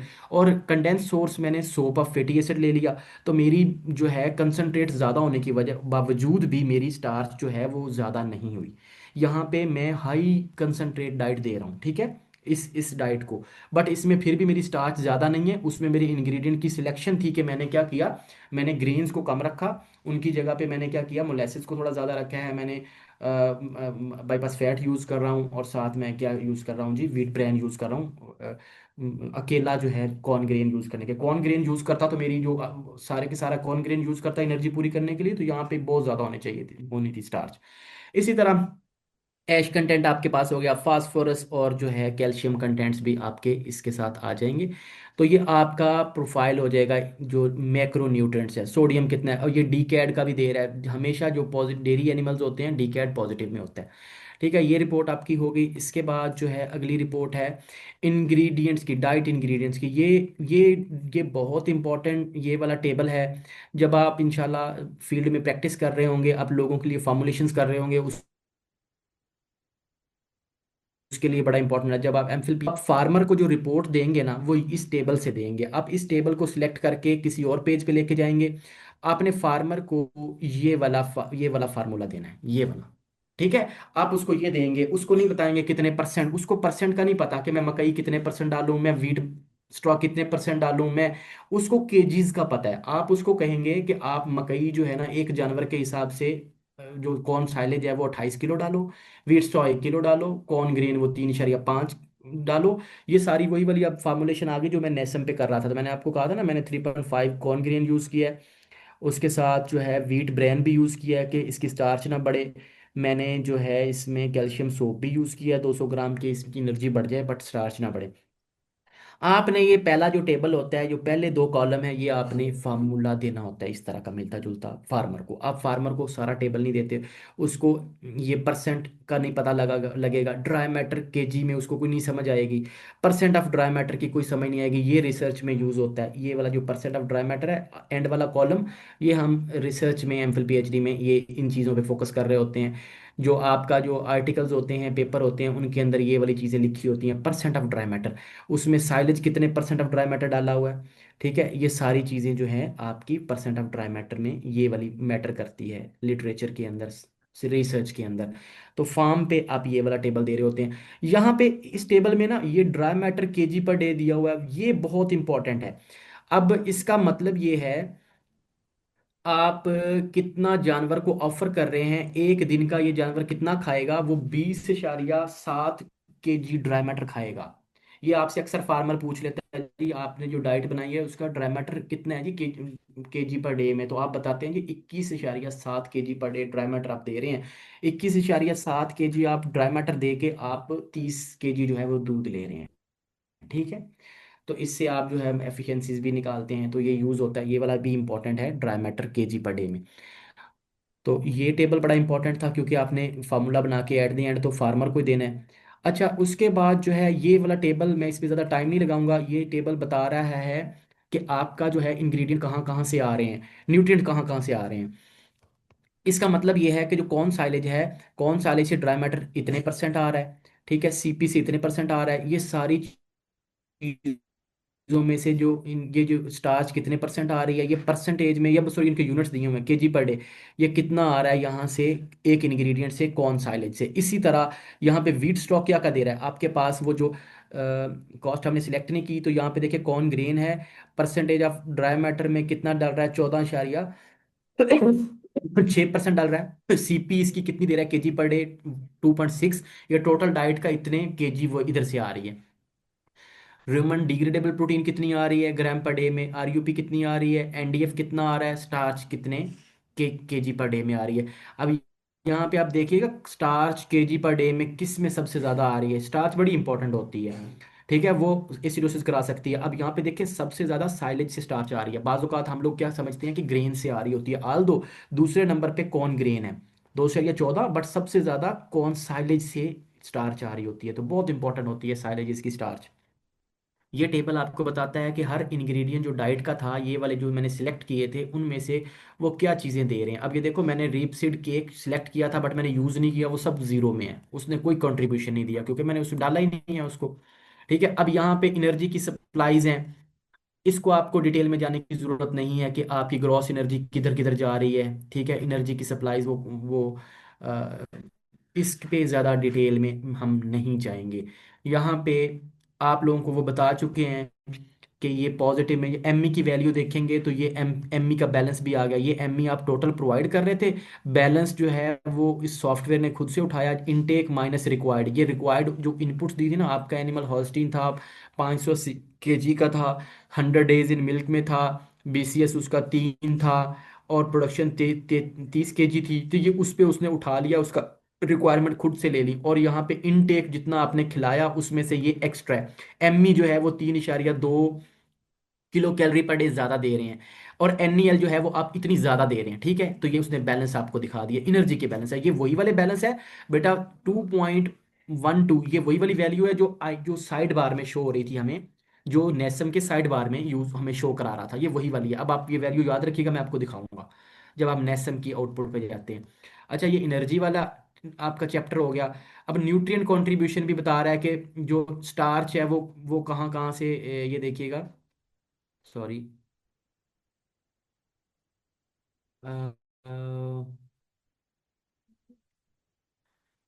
डाइजेस्टिबल एनर्जी में जो न्यूट्रिएंट का कंट्रीब्यूशन, ये बहुत इंपॉर्टेंट आपके लेवल पे नहीं है, रिसर्च में हम इसको यूज़ करते हैं बट आप इसको फिलहाल स्किप करें क्योंकि इसमें बहुत अंडरस्टैंडिंग आपकी नहीं होगी। तो एनर्जी का हमने जो बैलेंस ही देखना होता है, एमई का बैलेंस, एमई का बैलेंस और एनईएल का बैलेंस, ठीक है, आपने वो देख लिए। फिर ये रिपोर्ट फैटी एसिड प्रोफाइल का दे रहा है कि ये भी जो है रिसर्च में तो हम यूज़ कर सकते हैं, जैसे डॉक्टर साहब करवाते होंगे यहाँ पे, तो आपके लेवल पे हम फैटी एसिड के जो है वो उस लेवल पे नहीं जाएंगे, इसको डिटेल में नहीं हम डिस्कस करेंगे, हो सकता है नवीद साहब आपके साथ डिस्कस करें। But protein and amino acid balance ये नवी सब का मेन काम है। आप इनमें से ये टेबल उनसे समझिएगा, प्रोटीन सप्लाईज। बट हम लोग जो जो एम पी अलोएबल मिल्क है, एम पी बैलेंस है, वो सारा हम जो साइड बार में कर चुके हुए हैं, ठीक है, हमारा बैलेंस था। तो हम यहाँ पे इस टेबल को भी स्किप करते हैं, अगले पे चलते हैं। यहाँ पे वो बता रहा है कि नाइट्रोजन की जो सप्लाई है, यूज़ की सप्लाई की कहाँ से हो रही है नाइट्रोजन की। अ, उसमें आपके पास क्रूड प्रोटीन की है, एमपी की है, और कहाँ कहाँ यूज़ हो रहा है, ठीक है। इसको भी हम अभी फ़िलहाल के लिए स्किप करेंगे। इस टेबल को भी अगर हम जो है नहीं डिटेल में पढ़ेंगे, ये अमीनो एसिड कहाँ कहाँ से कहाँ कहाँ जा रहे हैं वो हम इसको डिटेल में हम नहीं पढ़ने जा रहे, ठीक है। मिनरल्स की रिपोर्ट पे मैं आना चाह रहा था, असल बड़ा इंपॉर्टेंट है chapter number 7, mineral and vitamin supply to the end requirements. ये टेबल बड़ा इंपॉर्टेंट है। अब इस टेबल को देखें। अब जो देखें, ये मिनरल्स हैं, ये मैक्रो मिनरल्स हैं, ये माइक्रो मिनरल्स हैं। यहाँ पे मैक्रो मिनरल्स को देखें, ये वाले जो मैक्रो मिनरल्स हैं, ये डाइट की जो सप्लाई है ये वाली है, एब्सॉर्ब्ड। अच्छा, ये डाइट की सप्लाई है, इतना इतना आपकी डाइट में था। ये इसका यूनिट भी दिया है ग्राम पर डे में। ये कितना कितना जो है वो आपका एनिमल को ये डाइट के अंदर सप्लाई हो रहा था। और ये एब्जॉर्ब रिक्वायर्ड, मतलब ये तो सप्लाई किया, इसमें से एब्जॉर्ब चाहिए कितना, आपको इतना चाहिए। और एब्जॉर्ब सप्लाई, ये डाइट की सप्लाई है। ये देखो 94 ग्राम पर डे था। ये सारा का सारा जो है डाइजेस्ट होके एब्जॉर्ब होके इस्तेमाल नहीं हो जाएगा, एनिमल इसको इस्तेमाल नहीं कर सकता। तो ये 94% की बजाय 56 ग्राम पर डे वो यूज़ हुआ। यहाँ पे देखेंगे फास्फोरस जो है वो 129 की बजाय वहाँ पे 95 ग्राम पर डे वो एनिमल उसको एब्जॉर्ब कर सका है। अब ये जो है ना, ये डिफरेंस है। ये है एब्जॉर्ब सप्लाई, ये आपकी डाइट के अंदर एज सच था, ये उसके अंदर जो उसमें से जज्ब होके उसके इंटेस्टाइन से ब्लड में गया। अब जो ब्लड में गया और जो रिक्वायर्ड था जानवर को दूध देने के लिए, अपनी मेंटेनेंस के लिए, वो इतना था। ये वो है जो इतना एनिमल को चाहिए, ये वो वाला कॉलम है जो एनिमल को रिक्वायर्ड है। ये आपकी डाइट में जा रहा था। ये जो कॉलम है ये आपका जो है एब्जॉर्ब होने के बाद जा रहा है। तो आपने डिफरेंस क्या देखना है, इसमें से माइनस करेंगे ये वाली वैल्यू। तो यहाँ पे डिफरेंस देखें, ये डी आई डब्ल्यू एफ डिफ लिखा हुआ है, टी ए एस जो आप एब्जॉर्ब सप्लाई दे रहे हैं, माइनस TAR जो जो जो आपका एब्जॉर्ब जो है वो एब्जॉर्ब्ड रिक्वायर्ड है, ठीक है। ये डिफरेंस आ गया। मेरे मैक्रो मिनरल सारे के सारे जो हैं वो पॉजिटिव में है, इसका मतलब मेरा जो है डाइट बैलेंस्ड है मैक्रो मिनरल के लिए। यहाँ माइक्रो मिनरल के लिए जहाँ पे चेक करें, इसी तरह जो है वो क्या है, ये जो है ये वाला कॉलम भी वही शो करता है, वो ऊपर से इनकी हेडिंग सेम है। तो ये नेगेटिव में है, कोबाल्ट नेगेटिव में है, आपका आयोडीन नेगेटिव में है, आपका सिलीनियम नेगेटिव में है, जिंक नेगेटिव में है। यहाँ पे आप देखिए, मैंने डाइट के अंदर कोई भी प्रीमिक्स यूज नहीं किया। अगर मैं प्रीमिक्स यूज करूँ ना, तो ये डाइट जो है दोबारा से चेंज हो जाएगी। अब उसमें क्या होगा, ये वाली वैल्यूज सारी चेंज हो जाएगी। अगर मैं इसको 200 ग्राम 150 ग्राम विटामिन मिनरल प्रीमिक्स सिलेक्ट करता, वो करने के बाद मैं उसको 100 से 200 ग्राम फॉर एग्जांपल मैं डाल देता हूँ, ये सारी की सारी वैल्यूज पॉजिटिव में आ जाएंगी। शायद हो सकता है कोबाल्ट अक्सर जो है हमें अलग से डालना पड़ता है, या यहाँ पे माइनस शो हो रहा होता है। तो ये वैल्यू क्यों माइनस में आ रही है, मैंने मिनरल विटामिन प्रीमिक्स नहीं डाला, जो फीड एडिटिव होता है वो मैंने ऐड नहीं किया।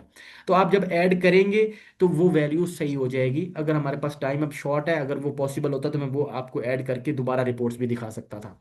खैर, दोबारा चांस मिला तो हम दोबारा ये ट्राई करेंगे, ठीक है। इस फॉर्मुलेशन को सेव कर लेंगे प्रैक्टिस के लिए, मैं आपके साथ शेयर भी कर दूंगा। विटामिन की सप्लाई चेक करें। मैंने कहा था आपको, मैंने विटामिन मिनरल अलग से सप्लीमेंट नहीं किए। ये जो है डाइट की जो वो डाइट की ये सप्लाई, ये था डाइट के अंदर सप्लाई में कर ही नहीं रहा।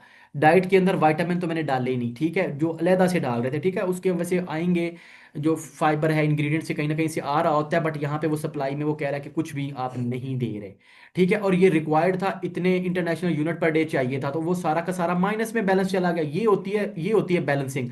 अब मेरी बैलेंसिंग विटामिन की नेगेटिव में है, तो इसका मतलब जानवर जो हो सकता है मिनरल और विटामिन की वजह से जो चीज़ है नॉन पीडीएफ में था दिख 5,000 जाएगी, का।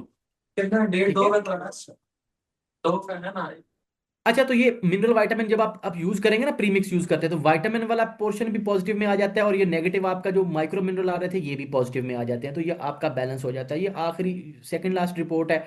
जो 8 नंबर इन्वायरमेंटल इम्पैक्ट है, आपका जानवर दूध कितना सॉरी पानी कितना लेगा एक दिन का, वो आपका इस डाइट पे इतना पानी लेगा, इसके मेन्योर कितना वो आउटपुट होगा, सारी ये चीज़ें, इंटायरेक्ट मीथेन प्रोडक्शन आजकल बड़ी इंपॉर्टेंट है, वो कितनी होगी। ये नेसम के अंदर नया ऐड हुआ, जो इसका पिछला मॉडल था 2001 उसमें ये नहीं थे। ये सारी चीज़ें आपके पास आ जाएंगी। और नाइट्रोजन जो है, इसका मिनरल एक्सक्रीशन किस तरह हो रही है, नाइट्रोजन भी इन्वायरमेंटल इम्पैक्ट होता है, तो ये इन्वायरमेंटल इम्पैक्ट का आखिरी टेबल है। और ये जो रिपोर्ट नंबर 9 है आखिरी, ये बता रहा है कि ये मिनरल्स जो हैं वो कहाँ कहाँ से आ रहे हैं। सोडियम जो जो आपके पास कार्ब जो कौन है, कौन साइलेज है, वो कैल्शियम कितना दे रहा है, फास्फोरस कितना दे रहा है, मैग्नीशियम कितना दे रहा है, अलग अलग जो है वो उसके उसने बता दिया कि कहाँ कहाँ से आ रहा है। ठीक है, ये कंट्रीब्यूशन है कि मिनरल्स, जो हर इंग्रेडिएंट कितने कितने मिनरल्स अपने ग्राम्स पर डे में, मिलीग्राम पर डे में, या कितने अपने यूनिट्स में कितना कितना प्रोवाइड कर रहा है, कि जो मिनरल्स हैं मैक्रो मिनरल्स और माइक्रो मिनरल्स, ये आपके इंग्रेडिएंट से कितने कितने आ रहे हैं। ठीक है, ये टेबल उसको शो करता है। तो आप आपको रिपोर्ट्स पढ़ना भी आ गई। तो अभी आप जो है दोबारा नेसम की तरफ जंप करते हैं। नेसम पे पहले मुझे शेयर करनी पड़ेगी स्क्रीन। मैं शेयर करता हूँ स्क्रीन दोबारा से। नेसम पे चलते हैं। आपको बच्चों नेसम पे स्क्रीन शेयर हो रही होगी।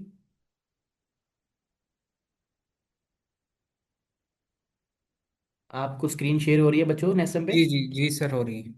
जी थैंक यू। अच्छा बच्चों, आपको मैंने बताया था जैसे कि हम एनर्जी का चैप्टर पढ़ रहे थे, हमने कहा था कि एनईएल जो 2.12% ज्यादा दे रहे हैं, तो ये वही वाली वैल्यूज हैं, ये डिफरेंट वैल्यू तो नहीं है। जो आपको परफॉर्मेंस, उसकी प्रिडिक्टेड परफॉर्मेंस दिखा रहे थे, कि आपको कहा था कि 32.9 kg दूध देगा, ये 30.88 kg जो है एमपी की वजह से, प्रोटीन की वजह से देगा।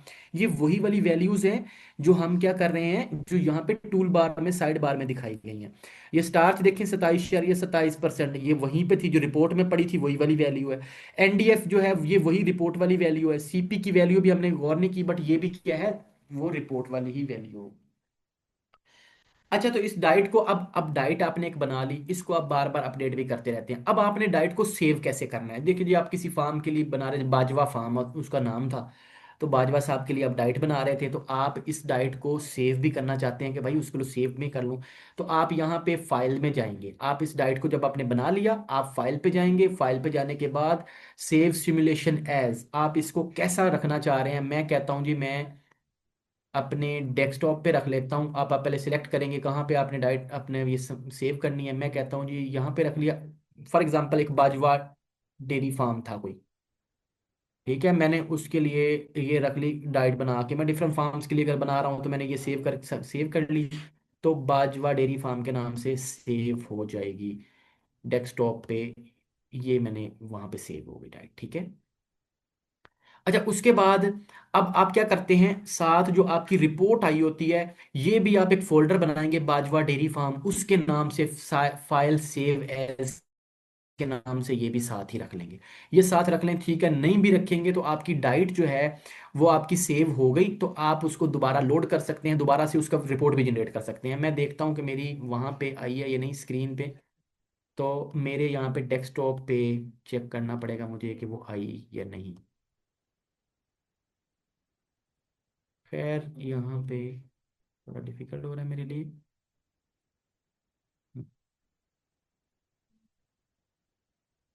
मिनिमाइज करता हूँ। तो यहाँ पे बाजवा डेयरी नाम के नाम से मेरी रिपोर्ट शो हो रही है, शायद आपको ये मेरा डेस्कटॉप शो हो रहा है। नो सर, हाँ नैसमी तो श्योर। अच्छा, चले चले जो भी है, आप मेरे जो एक ना एक सिंपल पेज, एक पेज की फार्म में फोल्डर आ गया नया, उसका बाजवा डेयरी फार्म ND8 मतलब नेसम डेयरी 8 आ गया। तो इसका मतलब मेरी डाइट जो है वो क्या हो गई है, उस पे वो हो गई है, सेव हो गई है।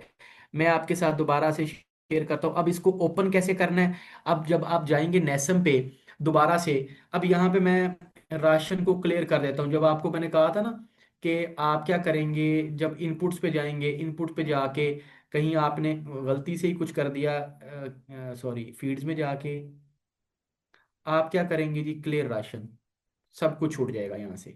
गया, लो जी, आपके पास राशन पे कुछ भी नहीं बचा, खत्म, जो हम जीरो पे आ गए।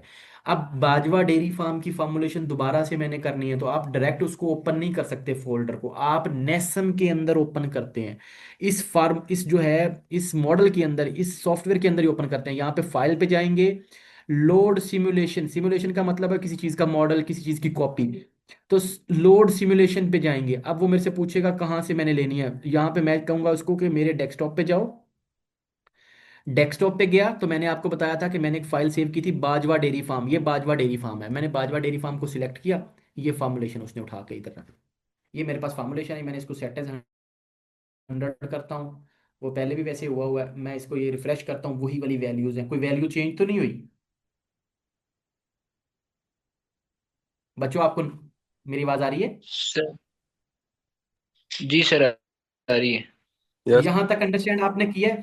अब बच्चों मैं ना क्विकली जो है ना, दोबारा से इंग्रेडिएंट को सिलेक्ट कैसे करना है, डिलीट कैसे करना है, उसको फिर फार्मूला कैसे बनाना है, फिर साइड बार को कैसे करना है, इस सारे प्रोसेस को ना शॉर्ट 2 से 4 मिनट में रिवाइज करूंगा। आप प्लीज आप सारे अटेंटिव हो जाएं, ठीक है? फिर इसके बाद जो कोई क्वेश्चंस होंगे आप 5 मिनट में वो क्वेश्चंस करेंगे। तो 5 मिनट में मैं रिवाइज करने जा रहा हूँ। तो अब मैं इसको पहले क्लियर कर देता हूँ, इस फॉर्मुलेशन को सारी को दोबारा से मैं जल्दी जल्दी में आपके लिए करूंगा। तो यहाँ पे क्या होता है जी आपके पास लो जी, आपके पास अभी कोई फॉर्मुलेशन नहीं है। आप सबसे पहले जब आप सिस्टम में जाते हैं, जब आपके पास नेसम को ओपन करते हैं तो आप इनपुट्स में जाते हैं। आपके पास 4 टैब्स होती हैं इनपुट में, आप मैट्रिक सिस्टम पे जाते हैं। रिकॉर्डिंग हो रही है स्क्रीन की? जी जी हो रही है। हाँ, मैं शॉर्ट कर रहा हूँ, ये बच्चों के काम आ जाएगा। आप क्रॉप करके उनको कर सकते हैं कि ये एक वो आप उन ग्रुप में शेयर कर सकते हैं। अच्छा, तो यहाँ पे हम पहले इनपुट्स में जाएंगे, प्रोग्राम में जाएंगे। प्रोग्राम में मैट्रिक केजी वाला सिस्टम हमें चाहिए, फेड सिस्टम हमें चाहिए होता है। अगर ड्राई मैटर हुआ हो तो आप एज फेड सिस्टम पे जाएंगे, फिर एनिमल की डिस्क्रिप्शन में जाएंगे। यहाँ पे आप इसकी जो है टाइप सिलेक्ट करेंगे, लैक्टेटिंग दूध देने वाला जानवर है, ड्राई एनिमल है, रिप्लेसमेंट इफ है, यंग काव है। आपने जो भी इसकी स्टेज है वो करेंगे, ब्रीड कौन सी है वो आप सिलेक्ट करेंगे। सिलेक्ट करने के बाद जो उसका मेच्योर बॉडी वेट है इसको एज डिफॉल्ट रहने दें। एज जो भी होगी आपकी रिक्वायर्ड, आपके एनिमल जो फार्म पे खड़े हैं उनकी जो एक एवरेज एज एक ग्रुप की आएगी 50 एनिमल की, वो लिखेंगे। बॉडी वेट उनका एवरेज लिखेंगे, बीसीएस जो उनका एवरेज है ग्रुप का वो लिखेंगे। बट आप एक एनिमल को मद्देनजर रखेंगे क्योंकि 150 जानवरों का एवरेज एक जानवर होता है, कि मतलब उनमें से एवरेज क्या है, एक जानवर क्या रिप्रेजेंट कर रहा है। तो ये फर्स्ट पैरिटी मैं कहता हूँ कि उसमें 33 जो 33% है वो फर्स्ट कावर्स भी हैं जो पहली दफा बच्चा दे रही हैं। डेज इन मिल्क अगर फर्ज करें यहाँ पे 100 था तो 120 भी हो सकता है, ठीक है? तो आप इसका जो है फर्स्ट काविंग वो क्या है इसकी वो आप लिखेंगे, ये बाय डिफॉल्ट ही रहने दें। डेज प्रेग्नेंट अगर 120 करते हैं तो बस यही भी हो सकता है, चेंज भी हो सकता है। टेम्परेचर जो भी होगा इन्वायरमेंटल टेम्परेचर वो भी देंगे। फिर प्रोडक्शन पे चले जाएंगे। प्रोडक्शन में जो बर्थ का जो इस मदर ने, इस डैम ने बच्चा दिया था उसका वेट क्या था, ठीक है? तो आप ये चेंज भी कर सकते हैं। अगर बाय डिफॉल्ट यूज करना है तो आप इसको एज सच कर सकते हैं, अगर इसको चेंज करना है तो आप इसको अनचेक करेंगे। तो मैं इसको बाय डिफॉल्ट यूज कर लेता हूँ कि हॉलस्टीन का जो काव है वो 40 से 44 ग्राम केजी के वो उसमें होता है। तो अच्छा, तो अच्छा उसके बाद जो है ग्रोथ रेट मैं बाय डिफॉल्ट रहने दूंगा। प्रोडक्शन बड़ी इंपॉर्टेंट है, दूध देने वाले जानवरों की जितना भी आपका एनिमल के ग्रुप की एवरेज आ रही है आप वो लिखेंगे। मिल्किंग कितने टाइम हो रही है, 2 टाइम हो रही है, 3 टाइम हो रही है, मैनेजमेंट आप लिखेंगे। इसकी मिल्क की जो कंपोजिशन है, मिल्क के अंदर फैट कितने परसेंट है, प्रोटीन कितने परसेंट है और लैक्टोज कितने परसेंट है, ये बड़ा इंपॉर्टेंट होता है। ये भी आपकी एनिमल की न्यूट्रिएंट रिक्वायरमेंट्स एस्टेब्लिश करने में हेल्प करेगा।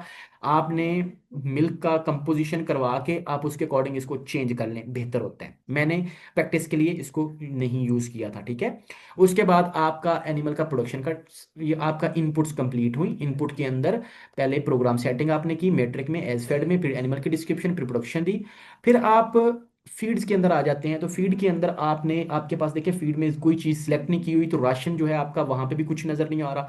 ये देखिए साइड बार का मैंने आपको बताना भूल गया क्योंकि वो पहले भी हमने सिलेक्ट नहीं किया, बाय डिफॉल्ट आ गया। आप इसको भी चेंज कर सकते हैं कि आपको यहाँ पे सीपी चाहिए तो डाइट की सीपी में सिलेक्ट कर लेता हूँ। 2 4 चीज़ें सिलेक्ट करूंगा बस आपको सिर्फ समझाने के लिए। और इसके बाद डाइट एनडीएफ की जगह पे डाइट फॉर एनडीएफ नहीं, डाइट एनडीएफ ले लूंगा। डाइट एनडीएफ, डाइट एनडीएफ ले लिया मैंने। यहाँ पे मुझे स्टार्च भी चाहिए थी, फैटी एसिड नहीं चाहिए था, NaL अलोएबल मिल्क चाहिए था, इसी तरह MP अलोएबल मिल्क भी मौजूद होता है, आप वो भी सिलेक्ट कर सकते हैं। मैं MP अलोएबल मिल्क कर लिया, इसी तरह NaL अलोएबल मिल्क और बाकी चीज़ें आप सिलेक्ट करने के बाद जब आप जाएंगे राशन पे तो बेटा आपके पास जो है जो साइड बार ये रिफ्रेश हो चुकी हुई है। CP आ गई, NDF आ गया, स्टार्च आ गया और MP आ गया। फिर आप फीड्स पे गए, फीड पे जाने के बाद क्योंकि राशन में अभी कोई चीज़ आ ही नहीं रही, यहाँ पे मैं क्या चीज़ ऐड करूँ, मुझे फीड्स में जाना पड़ेगा। फीड्स में जाके आप add feeds to the ration यहाँ पे जाएंगे। यहाँ पे जाने के बाद ये ऑल की कैटेगरी सिलेक्ट हुई हुई है, मुझे मैं पहले सिलेक्ट माइंड बना लूंगा कि मैंने पहले फॉरेजेस को सिलेक्ट करना है, फिर एनर्जी सोर्सेज को, फिर प्रोटीन सोर्सेज को।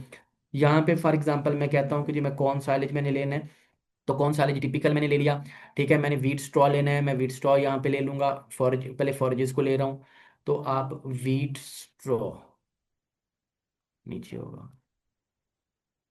आपने वीट स्ट्रॉ ले लिया। अब उसके बाद आप क्या करना चाह रहे हैं, एनर्जी सोर्सेज पे जाना चाह रहे हैं, तो मकई सबसे माइंड में आपके पहले आती है, तो कॉर्न ग्रेन इसमें फाइन चाहिए होते हैं आपको। ठीक है, तो आप कॉर्न ग्रेन जो फाइन ग्राइंड होंगे वो ले लेंगे। उसके बाद आप जो है वीट ब्रेन लेना चाह रहे हैं। ठीक है, तो वीट ब्रेन आप ले सकते हैं, वीट ब्रेन,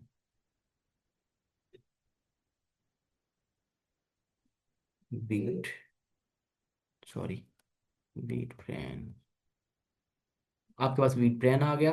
वीट ब्रेन के बाद मैं कहता हूँ कि जी मुझे कैनोला मील चाहिए, या मैं कहता हूँ कि जी कैनोला मील की जगह इस दफ़ा मुझे रेप सीड चाहिए, वो मैंने पहले से कैलोरी में बना लिया था। ठीक है, मैंने रेप सीड मील ले लिया। ठीक है, और साथ जो है मैं कहता हूँ कि जी मुझे सोयाबीन मील चाहिए, एस की कैटेगरी में होगा, तो आप सोयाबीन मील जो है वो ले लेंगे। सोयाबीन मील आपने ले लिया। ठीक है, उसके बाद आप कहते हैं जी मैंने मोलेसिस लेना है। ठीक है, मोलेसिस भी डालते हैं, तो हम मोलेसिस ले लेते हैं M की कैटेगरी से, मोलेसिस ले लिया। मोलेसिस के बाद जो है आप कहते हैं जी कैल्शियम साफ सोप ऑफ फैटी एसिड। खैर जो भी अभी यहाँ पे शॉर्ट करने के लिए मैं क्या करें, इंग्रेडिएंट मैंने सिलेक्ट कर लिए, मैंने इनको जो है वो अपनी डबल क्लिक यहाँ पे करूँगा, तो ये अभी इंग्रेडिएंट यहाँ पे ऐड हो चुके हैं। ठीक है बच्चों, यहाँ पे इंग्रेडिएंट ऐड हो गए, जो मेरा जो मैंने खुद से बनाया था वो मेरा किस फॉर्म में है, स्टार की फॉर्म में है। अगर आपको समझ नहीं आएगा तो मैं आपको बता दूंगा कि ये किस तरह ऐड करना है, ये होपफुली आप समझ गए होंगे। आप फर्ज करें अगर कैनोला बनाना था, कैनोला से आप रेपसीड बना सकते हैं, राइस पॉलिश जो है वो राइस ब्रांड से बना सकते हैं, बट आपको प्रोक्सीमेट एनालिसिस पता हो, उसकी CP पता होनी चाहिए राइस पॉलिश की, उसकी जो है ईथर एक्सट्रैक्ट पता हो, ड्राई मैटर पता हो, ये सारी चीज़ें आप चेंज कहाँ से करते हैं, यहाँ से टिपिकल जो मैंने कौन साइलेज सिलेक्ट किया एडिट करते हैं। एडिट करने के बाद आप इसका यहाँ पे नाम चाहें तो सिलेक्ट करके चेंज कर सकते हैं कौन साइलेज को। ठीक है, तो यहाँ पे उसकी देखें, यहाँ पे ये जो ड्राई मैटर दे रहा है ये भी अपने प्रोक्सीमेट एनालिसिस के अकॉर्डिंग आप कर सकते हैं, इसकी CP भी अपने प्रोक्सीमेट एनालिसिस के अकॉर्डिंग, और सारी चीज़ें आप प्रोक्सीमेट एनालिसिस करने के बाद आप इसको सेव कर लेंगे। ठीक है, वो आपका अगर नया इंग्रेडिएंट होगा तो स्टार के साथ आ जाएगा, अगर सिंपल होगा तो वो यहाँ पे आ जाएगा। अब आप लोग एक चीज़ नोट कीजिए, यहाँ पे कॉर्न ग्रेन जो है ना इसकी जो कंपोजिशन थी, वो स्टार्ट में मैंने इसके देखे 35% इसका ड्राई मैटर था, बट मैंने उसको राशन में सेव किया था, लाइब्रेरी में सेव नहीं किया था, तो ये बाई डिफ़ॉल्ट 35% वाली ही ड्राई मैटर वाली को मकई आ गई है, साइलेज आ गई। ठीक है, अगर मैं इसको सेव करता, ये यहाँ पे सिलेक्ट किया, सेव किया, फिर इसको मैं सेव करता, save feed in the library, तो वहाँ पे फिर जो मैंने सिलेक्ट की थी 30% कौन साइलेज का ड्राई मैटर वही रहना था। ठीक है जी, तो आप बेटा ऐड यहाँ से करेंगे, ये जो आपके पास ब्लू कलर का टैब आती है, तो एक इंग्रेडिएंट मैं कहता हूँ रेप सीड मैं यूज़ ही नहीं करना चाहता, तो यहाँ से आप रिमूव कर देंगे फ्रॉम द राशन, ये रिमूव कर सकते हैं आप इस राशन से। क्लियर करेंगे तो सब कुछ यहाँ से रिमूव हो जाएगा। सेव फीड अगर आप क्या करेंगे, इन चीज़ों को अपडेट कर लिया यहाँ पे सबका इंग्रेडिएंट प्रोफाइल, तो आप save feed in the library ये कर लेंगे, तो ये आपकी फीड में जब दोबारा भी कौन साइलेज लेंगे बार बार आपको इसका एडिट नहीं करना पड़ेगा प्रोफाइल, तो जो आपके फार्म पे चल रहा होगा ना, जो जो जनरल चल रहा होता है वही वाला चलता रहेगा। ठीक है, तो आपको बार बार जैसे एडिट करने पे जाना पड़ता था ना, तो हर बार एक फॉर्मुलेशन करते हुए आप जो है वो नहीं करते, आप डायरेक्ट वहाँ से उसको यूज़ करना शुरू कर देते हैं। ठीक है, ये आपने ऐड करना सीख लिया, रिमूव करना सीख लिया, लाइब्रेरी में सेव करना सीख लिया स्टार के साथ भी, और रिमूव फ्रॉम द लाइब्रेरी अगर किसी को आप डिलीट कर देंगे तो वो आपकी लाइब्रेरी से कंप्लीट चला जाएगा यहाँ पे आप चाहेंगे तो। ये जहाँ तक आपने इंग्रेडिएंट को सिलेक्ट कर लिया हुआ है, ठीक है। फिर अगले राशन पे चले जाते हैं। राशन पे जाके आप इसको सबसे पहले आप यहाँ पे देखिए कि यहाँ पे मैं कहता हूँ जो 10% लिख ही नहीं रहा, मैं इस पे सिलेक्ट कर रहा हूँ ना, तो 10% पे नहीं लिख रहा। आप पहले क्वांटिटी डालेंगे, क्वांटिटी सिलेक्ट होती है, ठीक है। मैं इसको कहता हूँ कि 30 किलो साइलेज डाल रहा हूँ मैं। व्हीट स्ट्रॉ 1 किलो डाल रहा हूँ, ठीक है। कॉर्न ग्रेन में 4 किलो डाल रहा हूँ। व्हीट ब्रेन जो है वो 2 किलो डाल रहा हूँ। जब इसको आप डाल लेंगे, अब यहाँ पे सेट एज 100 करेंगे, तो यहाँ पे अब आपकी वैल्यूज चेंज कर सकते हैं। यहाँ पे कहते हैं जो जो आम जुबान में हम कहते हैं कि जी 60 40 50% में मकई डालना चाहता हूँ, ग्रे जो साइलेज है, तो मैं इसको कहता हूँ जी 50% डाल दो। तो ये परसेंटेज में भी आप वैल्यू चेंज कर सकते हैं। अब परसेंटेज में भी वैल्यू चेंज हुआ, 18 kg पे आ गया। तो आप बेटा ग्राम में हर बंदे केजीज में, हमें आसान लगता है केजीज में वैल्यू, ठीक है, तो आप केजीज में वैल्यू डाल देते हैं, ठीक है। परसेंटेज में भी इंक्लूजन रेट याद होते हैं, तो आप परसेंटेज में भी वैल्यूज ऐड कर सकते हैं। जब आपने सारी चीज़ें ऐड कर ली, अब आपने सेट एज 100 करना है। सेट एज 100 करने के बाद फिर फ्रेश साइड बार करेंगे, तो आपके पास वो आ जाएंगे सी पीस डाइट की इतनी आ रही है। मैंने अभी सोयाबीन डाला ही नहीं, मैं एग्जांपल के लिए जल्दी में।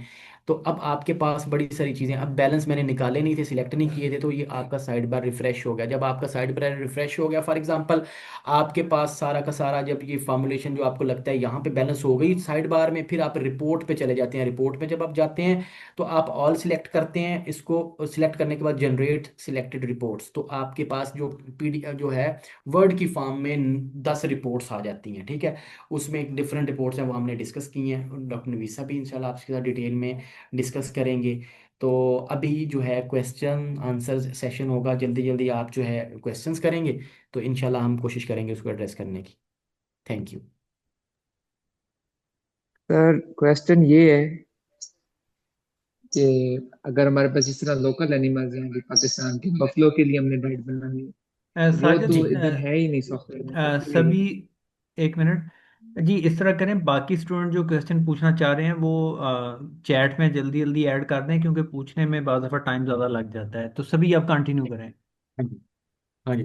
तो जेको बच्चा, आपका क्वेश्चन था कि आप बफलो का करना चाह रहे हैं, बाकी लोग ग्रुप में मैसेज करते हैं, उसको मैं भी और सर भी जो एड्रेस करते जाएंगे हम लोग। सॉरी। अच्छा बच्चा, आपका क्वेश्चन था आप बफलो को करना चाह रहे हैं, तो फिर आप क्या करेंगे। देखें, बफलो के लिए ये डिजाइन नहीं हुआ हुआ, ये कौ के लिए है। तो हम इसको क्या करते हैं, जो जर्सी है ब्रीड ना, हम इसको सिलेक्ट कर लेते हैं वो बफलो के करीब करीब जाके। ये बेसिकली है तो एक जुगाड़ पाकिस्तानी सिस्टम, बट हम अगर बफलो का करना चाहें तो जर्सी को सिलेक्ट करने के बाद हम बफलो को एड्रेस कर लेते हैं। जी नेक्स्ट।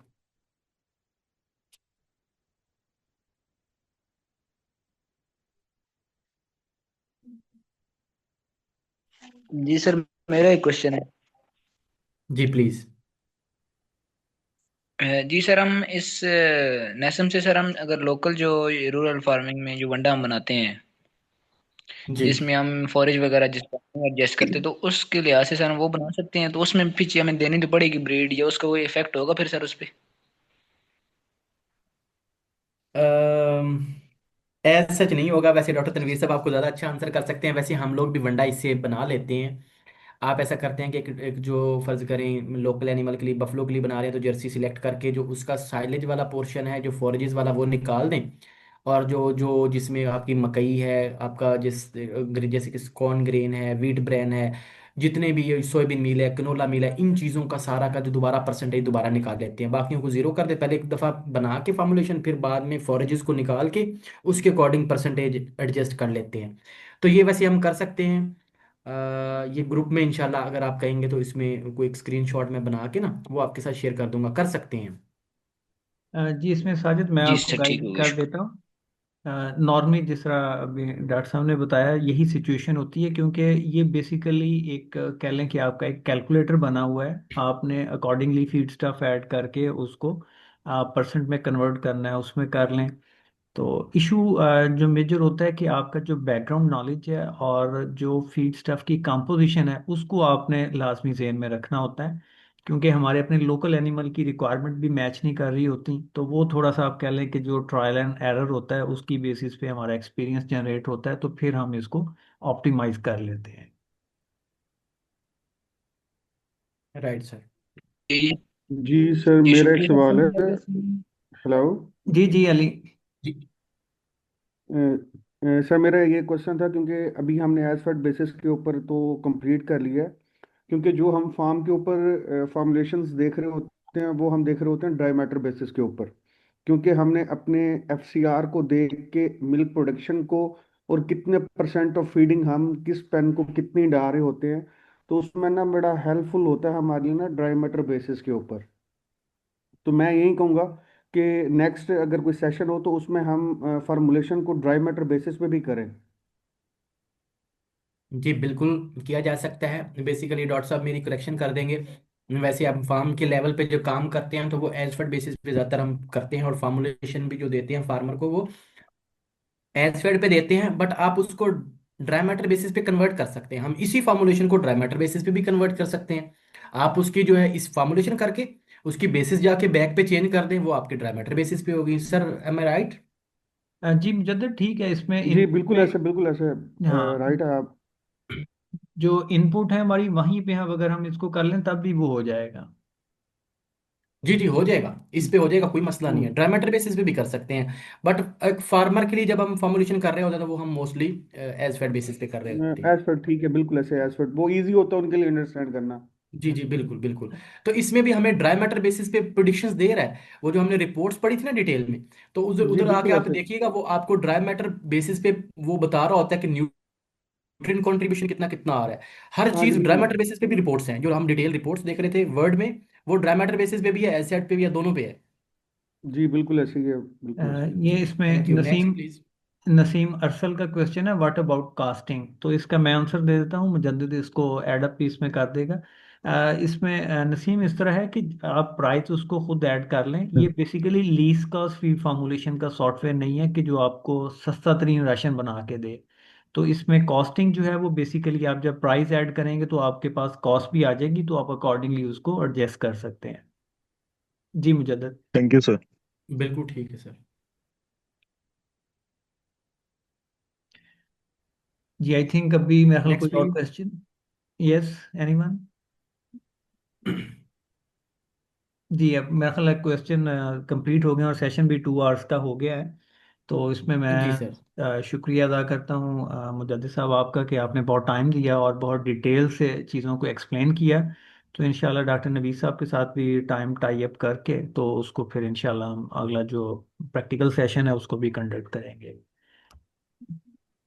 जी सर बिल्कुल बेहतर हो गया। बच्चे सर मैं आपसे रिक्वेस्ट करूंगा कि आपके पास बच्चे इंशाल्लाह लैब्स में भी आएंगे या क्लासेस में आएंगे तो कंटिन्यू रखना चाहिए इस बच्चों को। आप उन्हें कहें कि वो इसको ट्राई करें। मैं जो फार्मूलेशन एक प्रैक्टिस के लिए मैंने की है वो मैं ग्रुप में शेयर कर देता हूँ, तो जी उसको वो ओपन करके शायद, तो वो उसको उसको भी देखें। वो ना एक दूसरे प्रैक्टिस करके एक दूसरे को शेयर करें, ग्रुप में भी शेयर करें, हमें पता चले कि वो किस तरह की फार्मूलेशन कर रहे हैं। उनकी रिपोर्ट शेयर कर सकते हैं, तो रिपोर्ट से हमें आइडिया हो जाएगा कि आप लोगों ने नेसम पे क्या काम किया है। हाँ जी, इसमें डॉक्टर साहब इसी तरह ये कल का सेशन इनका मैंने क्लास में फिजिकल रखा हुआ है, वहाँ पे कुछ विन फीड पे और इस पे जो हमारे स्टूडेंट्स अवेलेबल होंगे वो सेशन करेंगे। फिर इसके बाद इनको जो कंप्लीशन का सर्टिफिकेट है वो हम इनको एक क्वेश्चन देंगे हर बच्चे को, एक डिफरेंट कैटेगरी का, तो वो फिर उसकी रिपोर्ट हमें देगा, तो उसके बाद फिर इनकी वो कंप्लीशन होगी।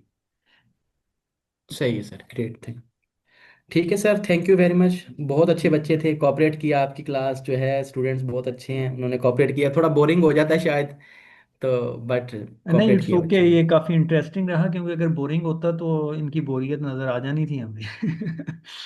सही। चलें, thank you thank you very much बेटा। सर, थैंक यू, थैंक इंशाल्लाह। You students. थैंक यू, अल्लाह अल्लाह हाफिज़। हाफिज़।